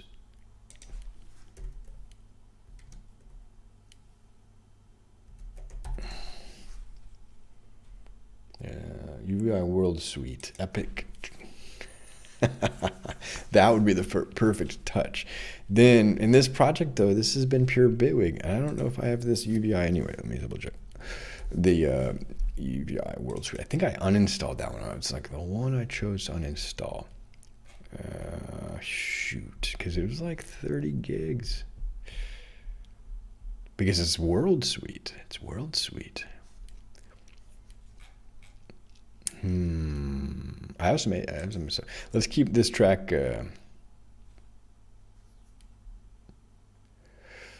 Pure Bitwig. Could we synthesize an ocarina? We don't sort of have a melody. I've got an arpeggiator. Let me check something.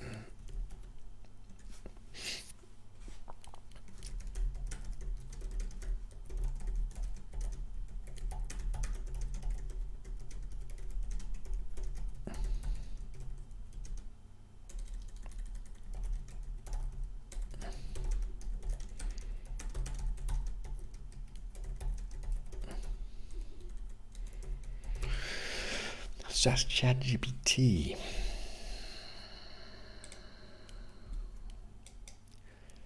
All right, so it's thinking we could start on the polygrid, create an oscillator for tone generation, envelope for dynamics, and breathiness with noise. Tone shaping, filter module, vibrato for realism, modulating the pitch, and reverb for space. We could try it. It might be a nice little touch. In the second half of the track, you know, it's a bit repetitious. It's building. Like in this area, we could introduce a little legato melody. All right. So instead of Falcon, Let's drop in the polygrid, you know? It's fun. It's fun.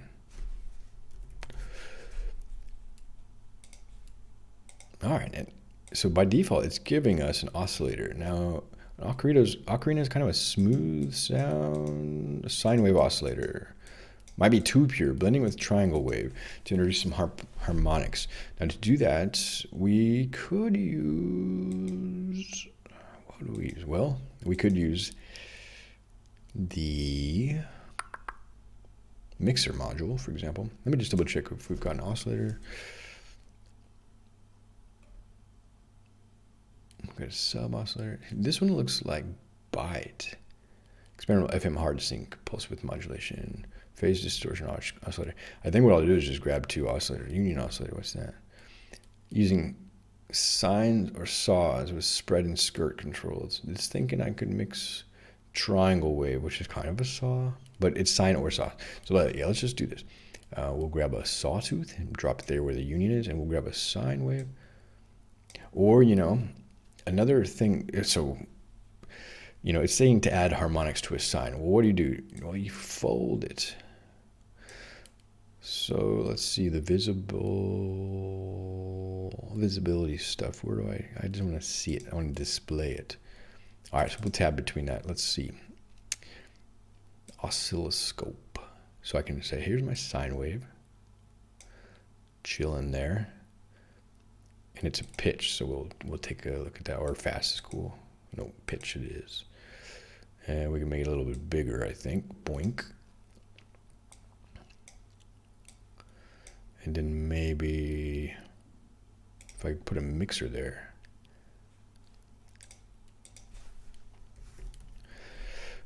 Zelda, Ocarina of Time. I think if I just pop that here and then bring this here and then take a look at the mixed waveform. There it is.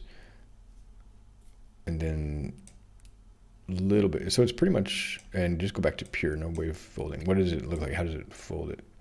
Okay, it just adds gentle harmonics. In fact, if we wanted to see the harmonics, it would be better to put under the display, there's a spectrum analyzer. So same thing here. We can actually go from sine slowly up, or I can fold it and we get a little bit of fall off. So I don't hear anything. Why don't I hear anything? Because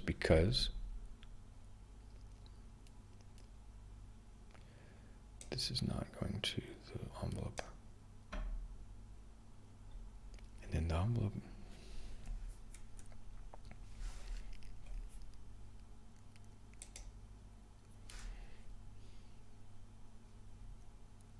Let's see, what's this?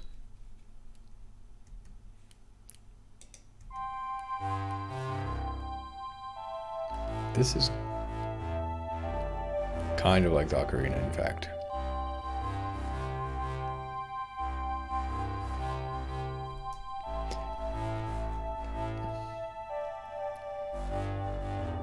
Does that sound kind of like an ocarina?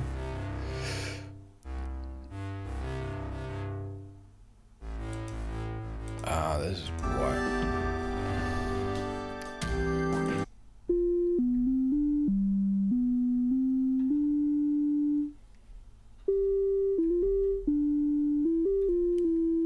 All right, so now we can hear something. What does an ocarina sound like?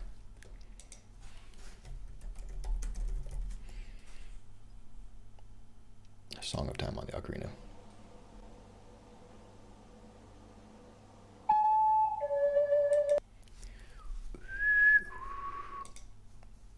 Similar to a flute, yeah. So not like this. I don't know how successful this is going to be.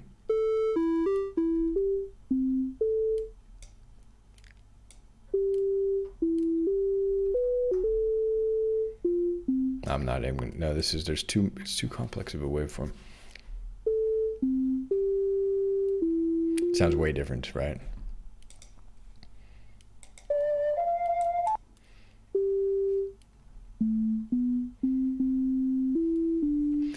Let's get a little bit of vibrato in there. but and some reverb. This room sound I think is also making it.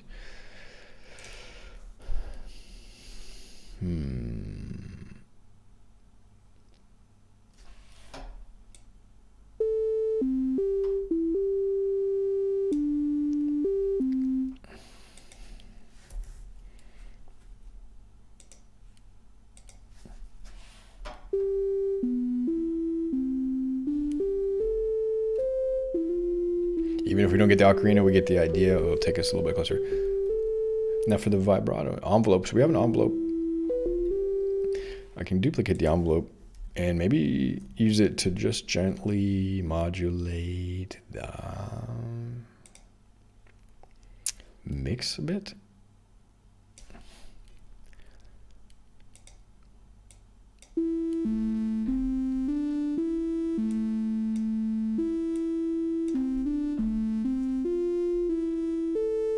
We might just end up something pretty anyway.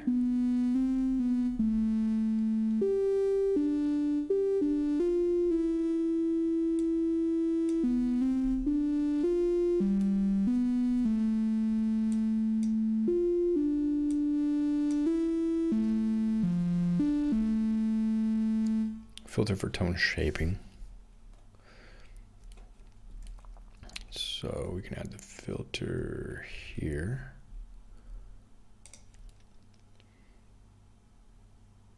I don't know what kind. Let's grab a random one.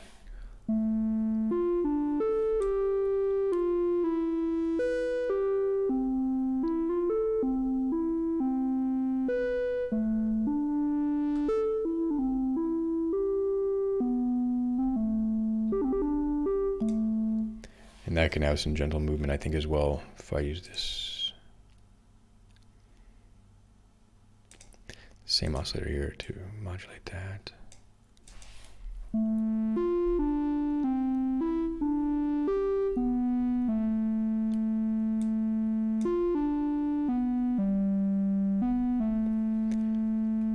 Low pass filter, control the brightness of the sound, cut off frequency to ensure the sound is not too harsh. Ocarina tones are generally smooth and warm.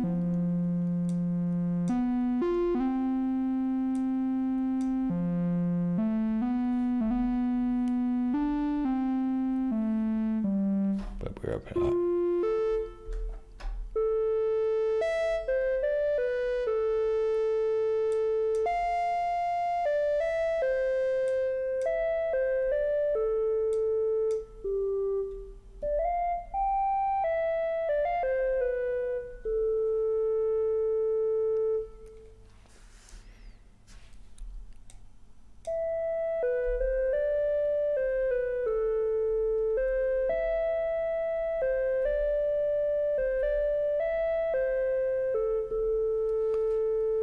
Cool. And some vibrato.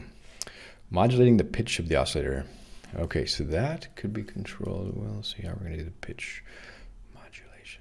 Where are we getting the pitch into the sine wave so it's key tracked? So I might be able to put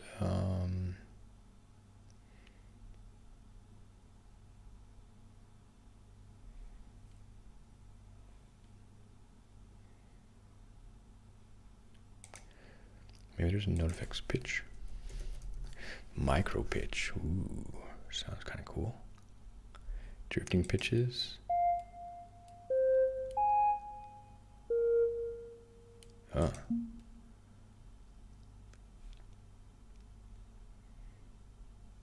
Or maybe there's a vibrato. No. Well, what is it basically using? This just the pitch. There's a bend. There's an echo. Harmonize, randomize, transpose. Let's try micro pitch. See what that looks like even. Ooh, that's not.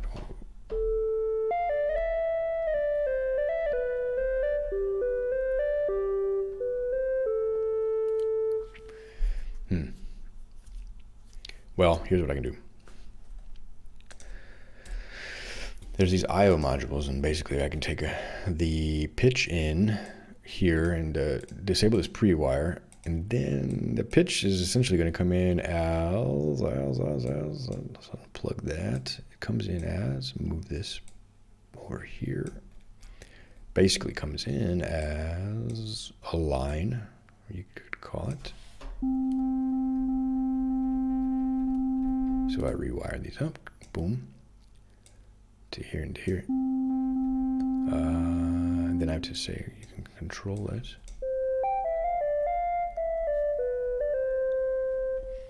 And maybe it should have a little bit more decay. What do you think? Release. Does flute have a...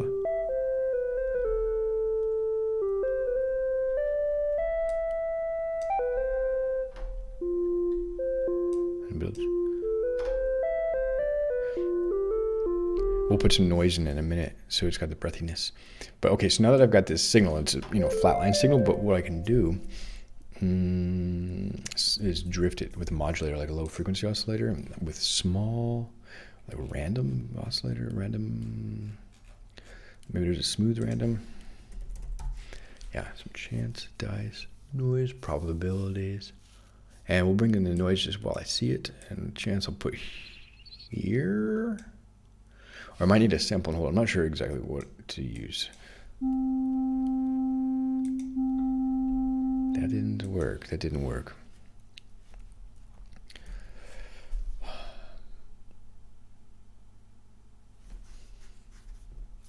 I've got that orange. Phase data oscillator random. I thought it would be an LFO.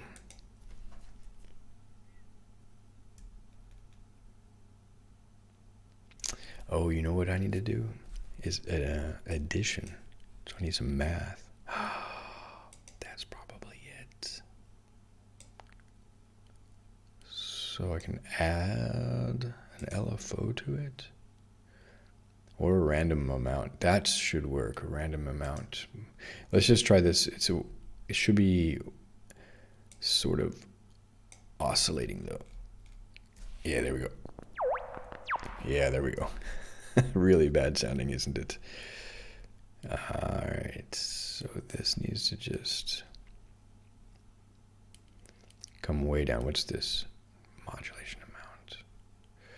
This is not as simple as I was thinking to make a vibrato. There's got to be an easier way of doing it.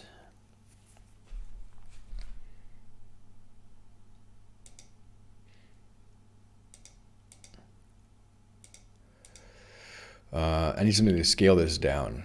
Blend, mixer, pan, stereo width, toggle in. Is there a scale? Voice stacking. Scalar, pitch scalar, value scalar. Massively scale that down to like...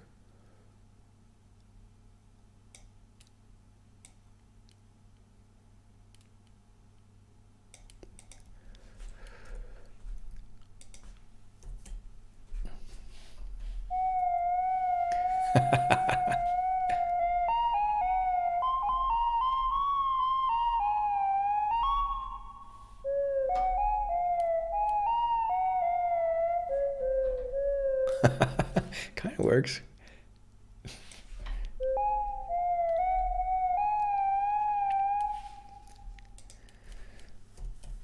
Is 0.5%? Yeah, thank you.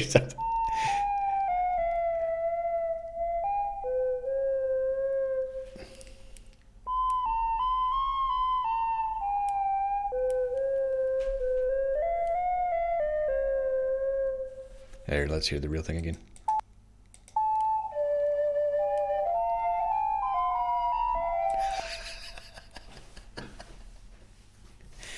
It reminds me of that meme song, the theme from the Titanic played by... I don't even know the theme, how the theme goes. I don't want to get a copyright strike.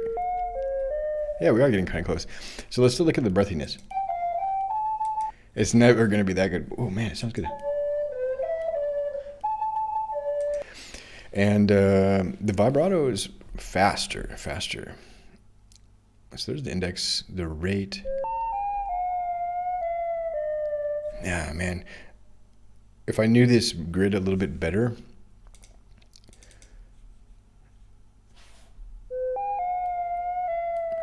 I would modulate this modulator. The rate should increase. That's the thing. This rate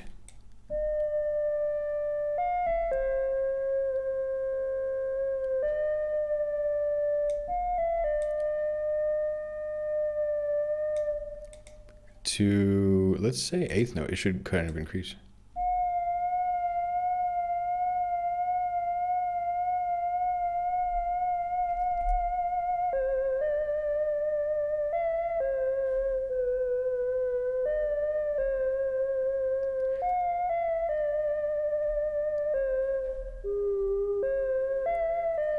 So when I play a note, the vibrato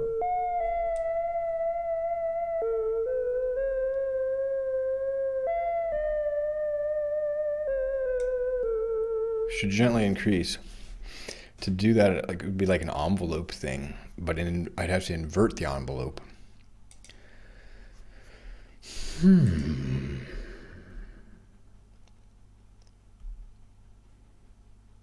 Even like a pluck could do it. How do you invert that? Math times -1.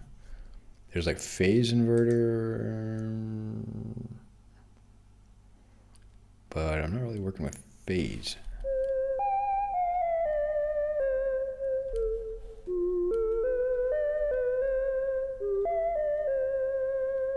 Let's just see if this will.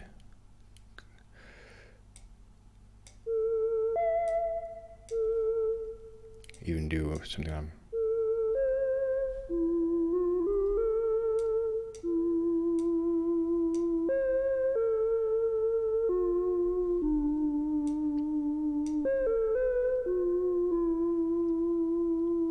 Not exactly sure if it's working.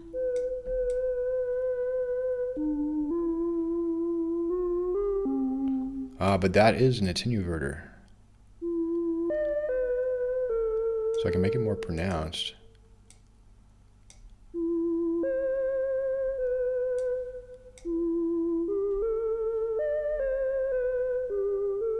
I'm not sure if it's working.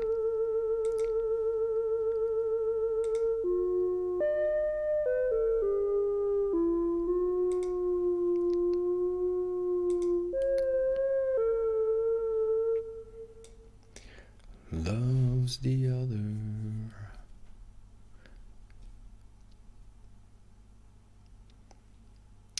And I don't have much, up to 125 milliseconds here. Oh, okay, let's not get too obsessed with it.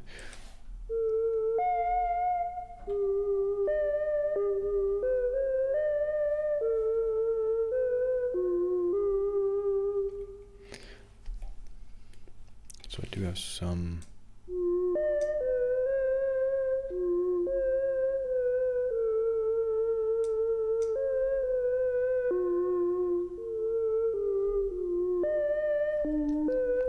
All right, so now in the mix, I should have a little bit of noise.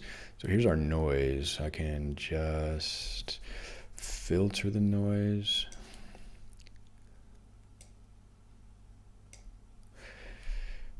I think pink noise is a bit darker.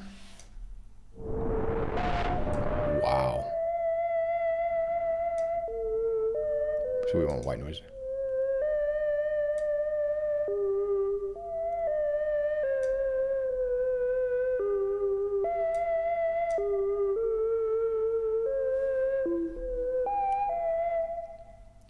All right, and we'd have to just play it in a certain range. So like here.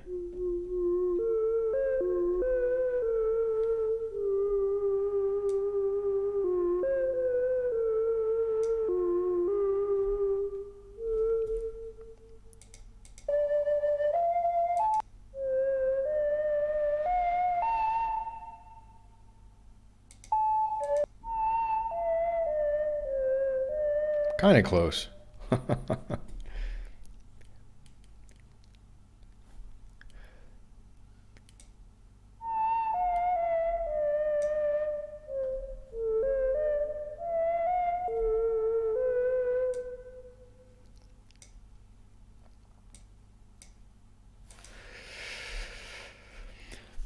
So what are we doing here? this doesn't actually need to go there. This is just modulating. The main signal is passing through there.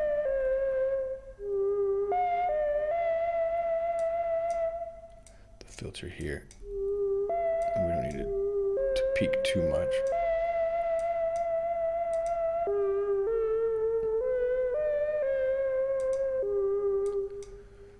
And we can have a steeper fall off, perhaps. Like in.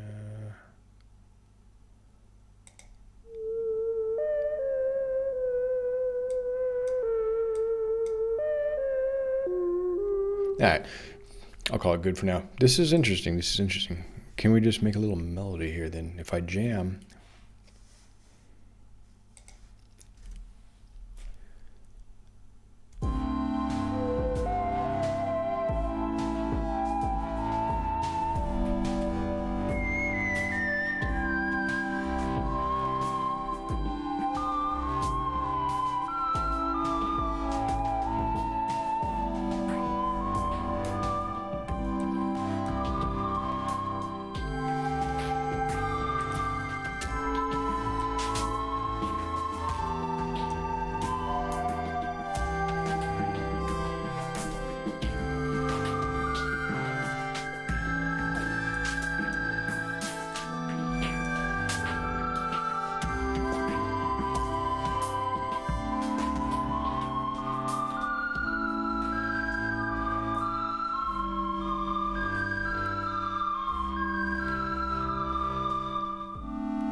Okay, that's something to arrange.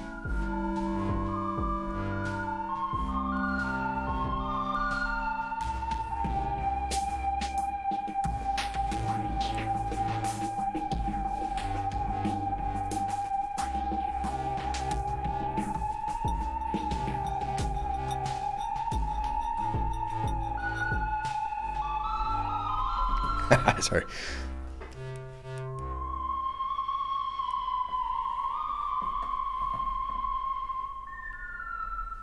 All right, I can make something out of that. Let's put a little delay.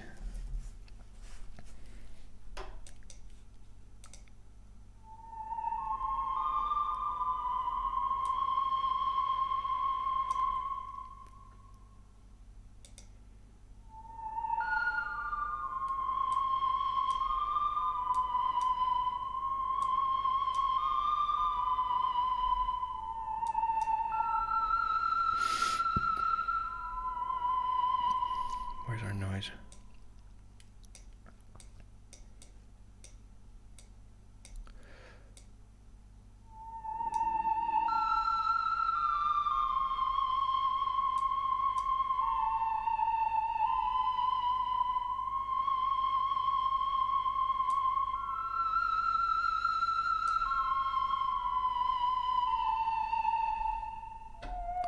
So it's sort of like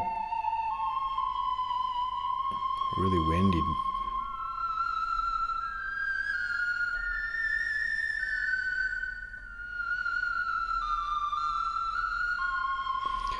Windy day. So there's two places we might just introduce a little bit of ocarina.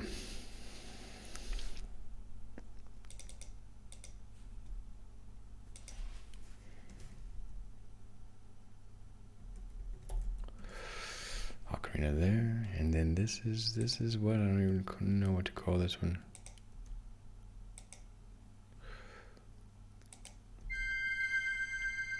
Kind of like a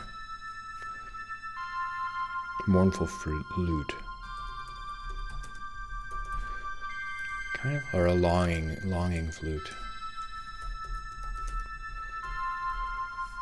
Yeah, it's longing for distant land. We'll have a little accompaniment from the ocarina.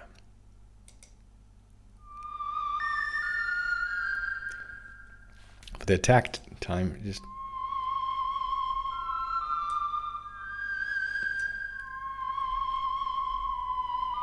oh wait, that was the wrong track.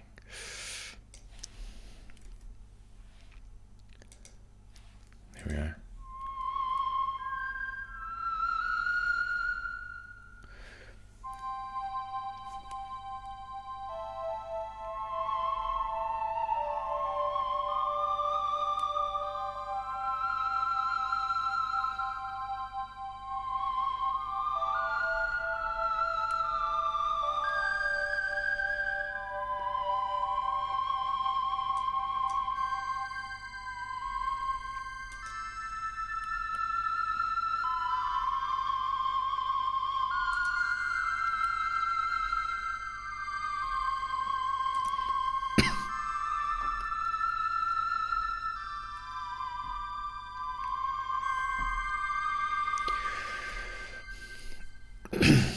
So how do we do this?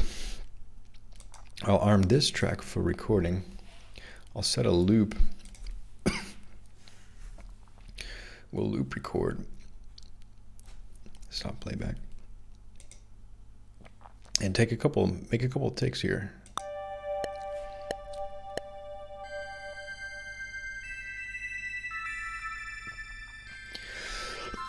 Darn it.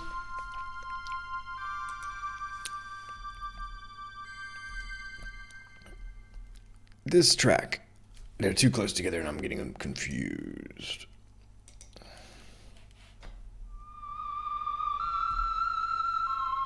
Sounds a little bit like the ocean.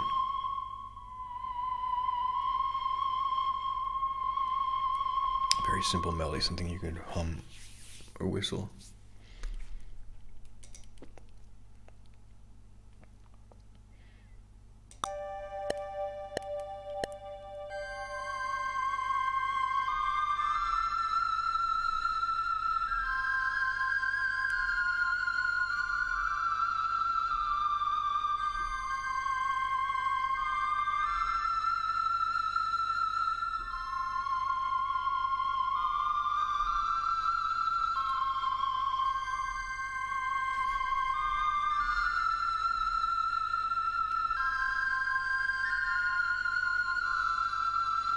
Okay.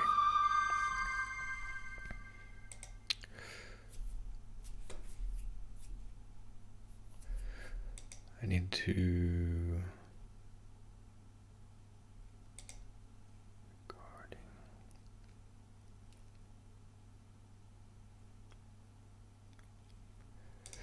How do I do this? Record as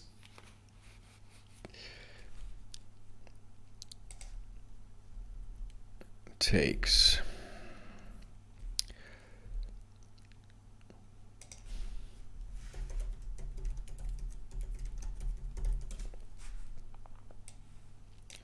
All right, so to do cycle recording in the arranger, enable the arranger loop toggle with the desired period set by the arranger loop selector. Then enable the track to record arm button. Enable the global record button and then activate the transport.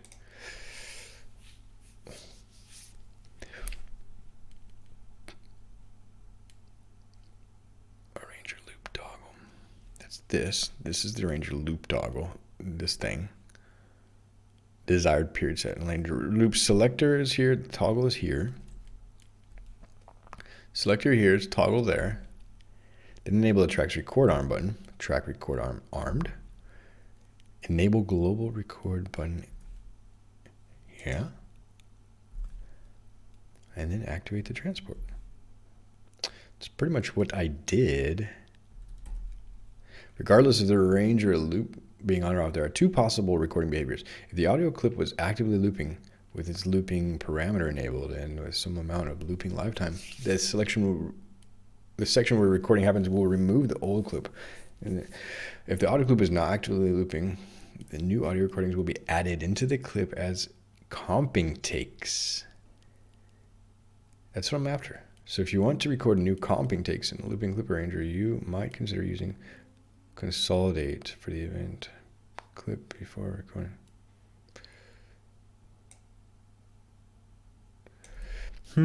Well, I'm glad to try this because it's a pretty cool feature. All right, so we got all that stuff set up. It's armed, the transport's armed, and I can...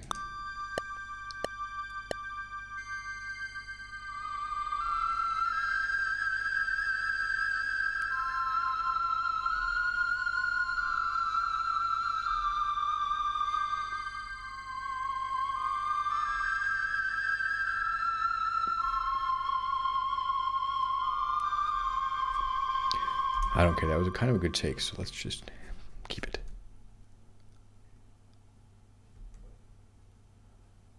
Now it's not looping.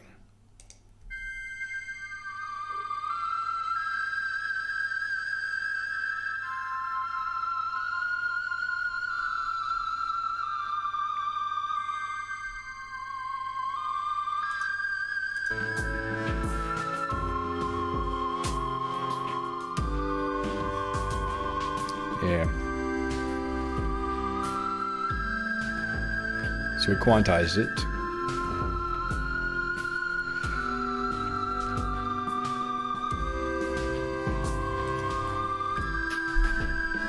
Sort of.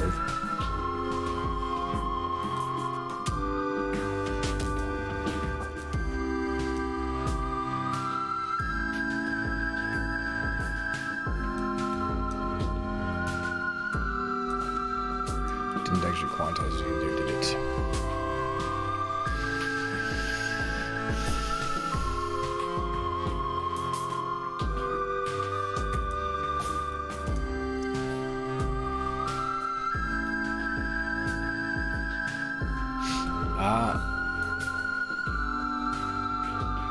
No, it's different.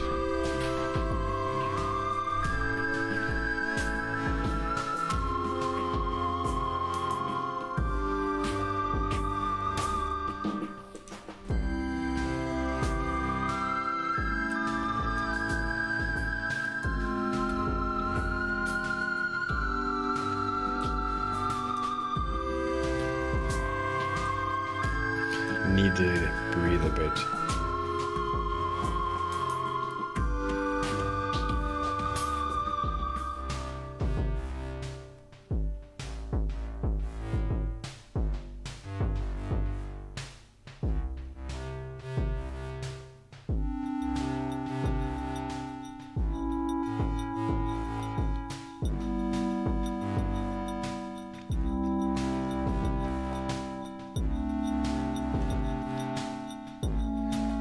Record arm and just do another take here around measure 57.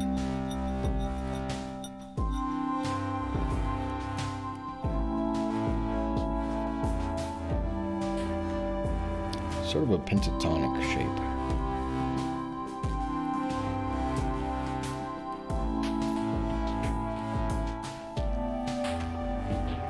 Ready?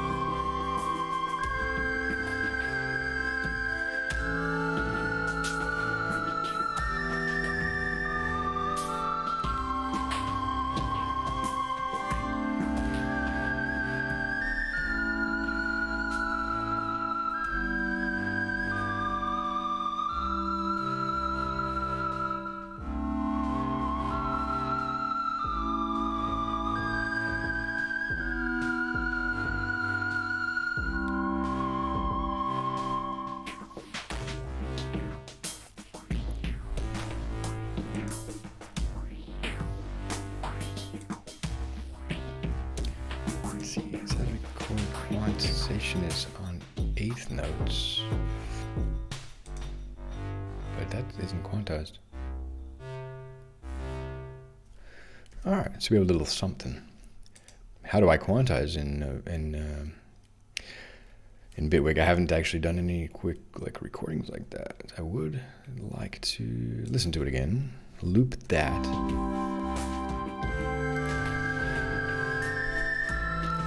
And one thing I can do is trim it. It really only needs to come in here. But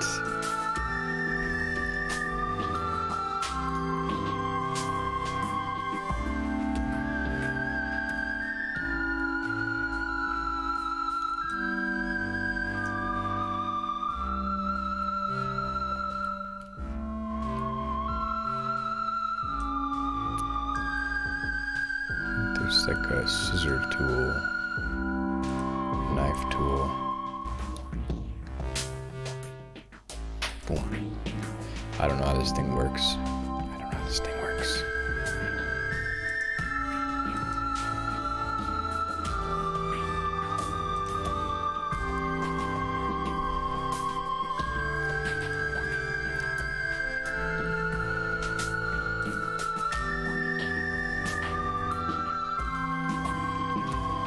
So I'm still confused here.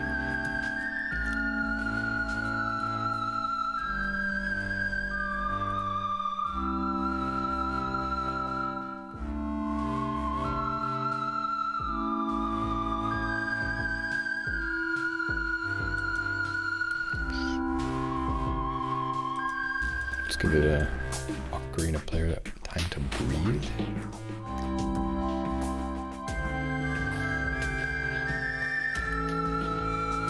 Breath.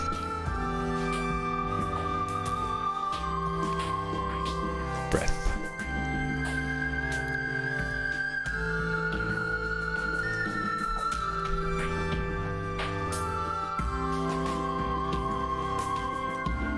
Quantize. Breath. Breath.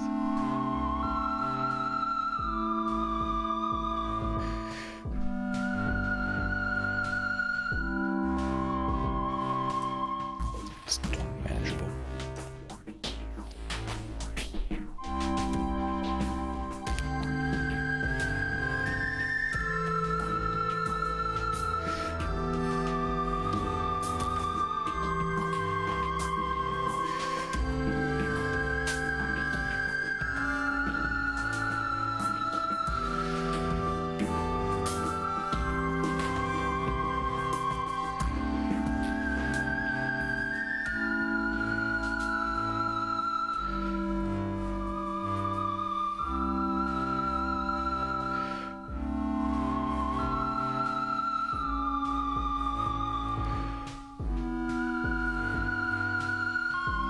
Not bad. Alright, that was a hard transient.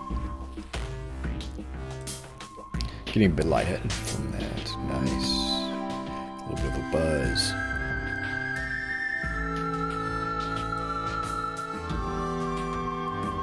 It's kind of strange that it was such a hard transient there. Alright, go to quarter note grid.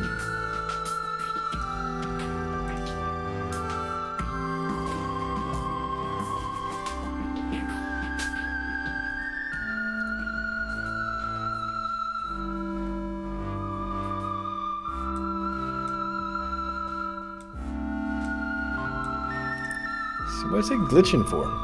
It's maybe because I'm messing with it.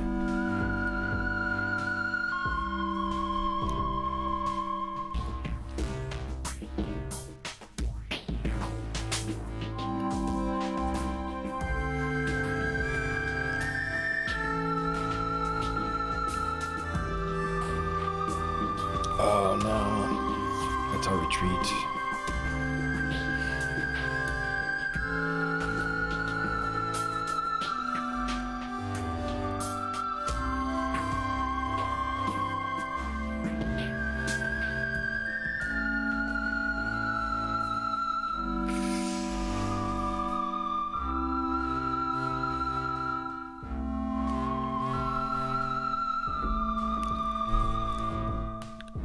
Could be that it does that.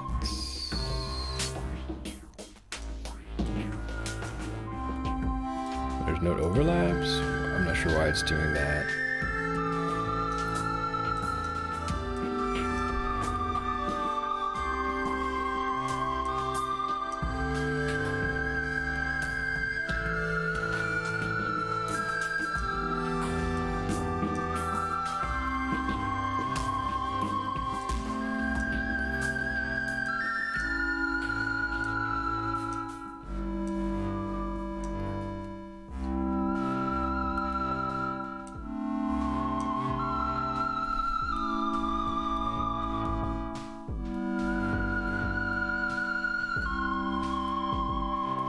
I'll fix it.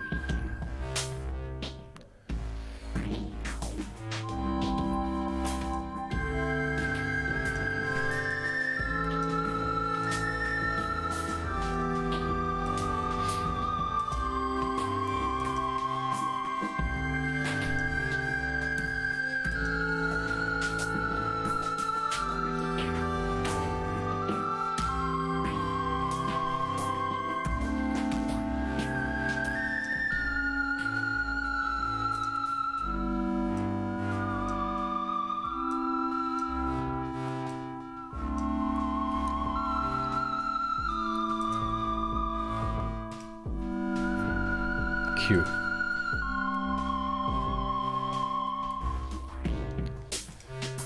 And there's Command Q that gives me, allows me to quantize the ends. humanize it slightly.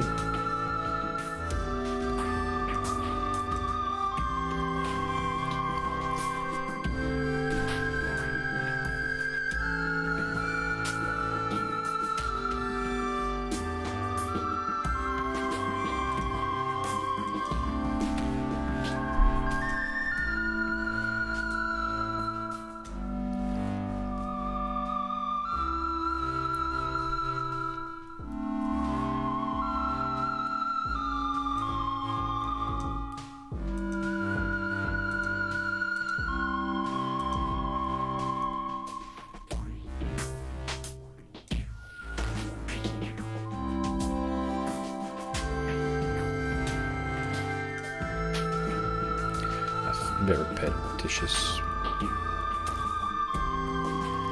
Just want to get it.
It's a little bit better.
bad. All right. Wow.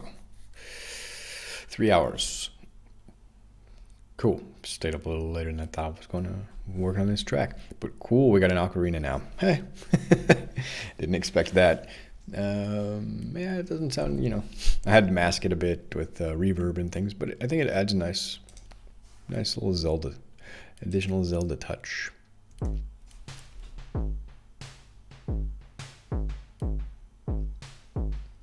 Thanks. I'm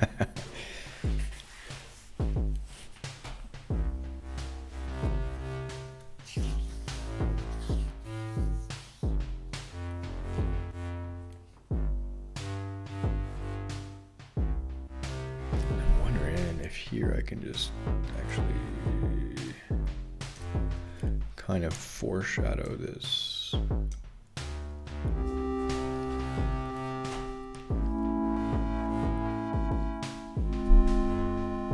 Oops. See, I gotta make sure I'm seeing that plus symbol.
So one thing I need at the end is just a tool, so we can gain stage it. And I like these drifting melodies. It's kind of meandering.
All right. Well, I don't want to go too much into it, but it's, yeah.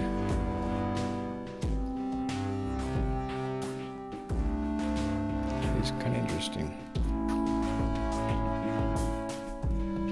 I think I should volume automate this.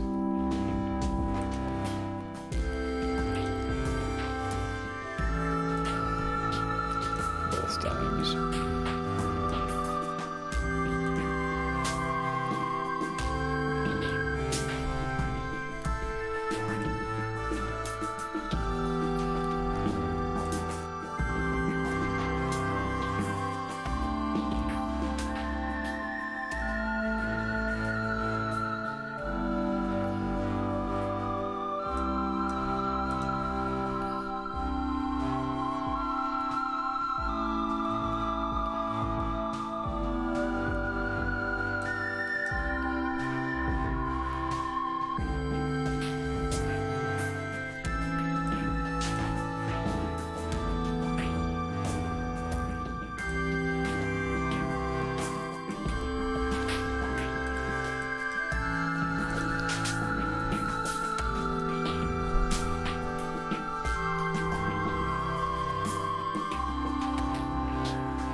I didn't do any gain staging.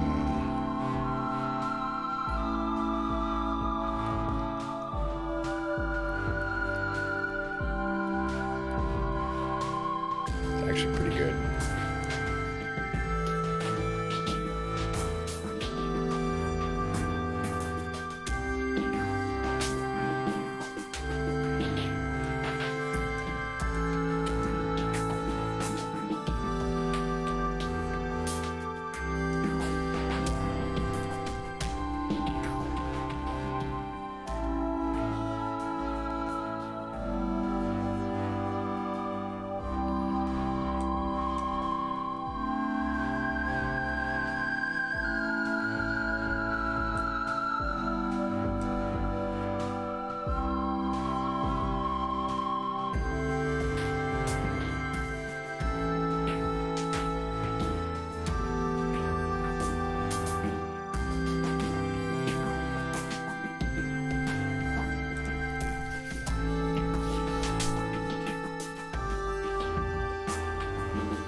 Very cool. All right, I need to head to bed. All right, been another music session. Friday night, 3 hours of sound design, automation, arrangement, playing with this new device, this Akai APC Mini, which is pretty cool to improvise. Yeah, thanks for stopping by, Rebel. It's nice to have somebody to hang out with, and I hope you're doing well and enjoy your weekend. I'll probably hop on probably tomorrow evening or something like that. I don't really have a schedule worked out, but I'll try to keep up the grind, doing something we like and keep up the habit. I think that's how things come together. All right. Well, have a good evening and hope you get to relax and unwind a bit. And see you around.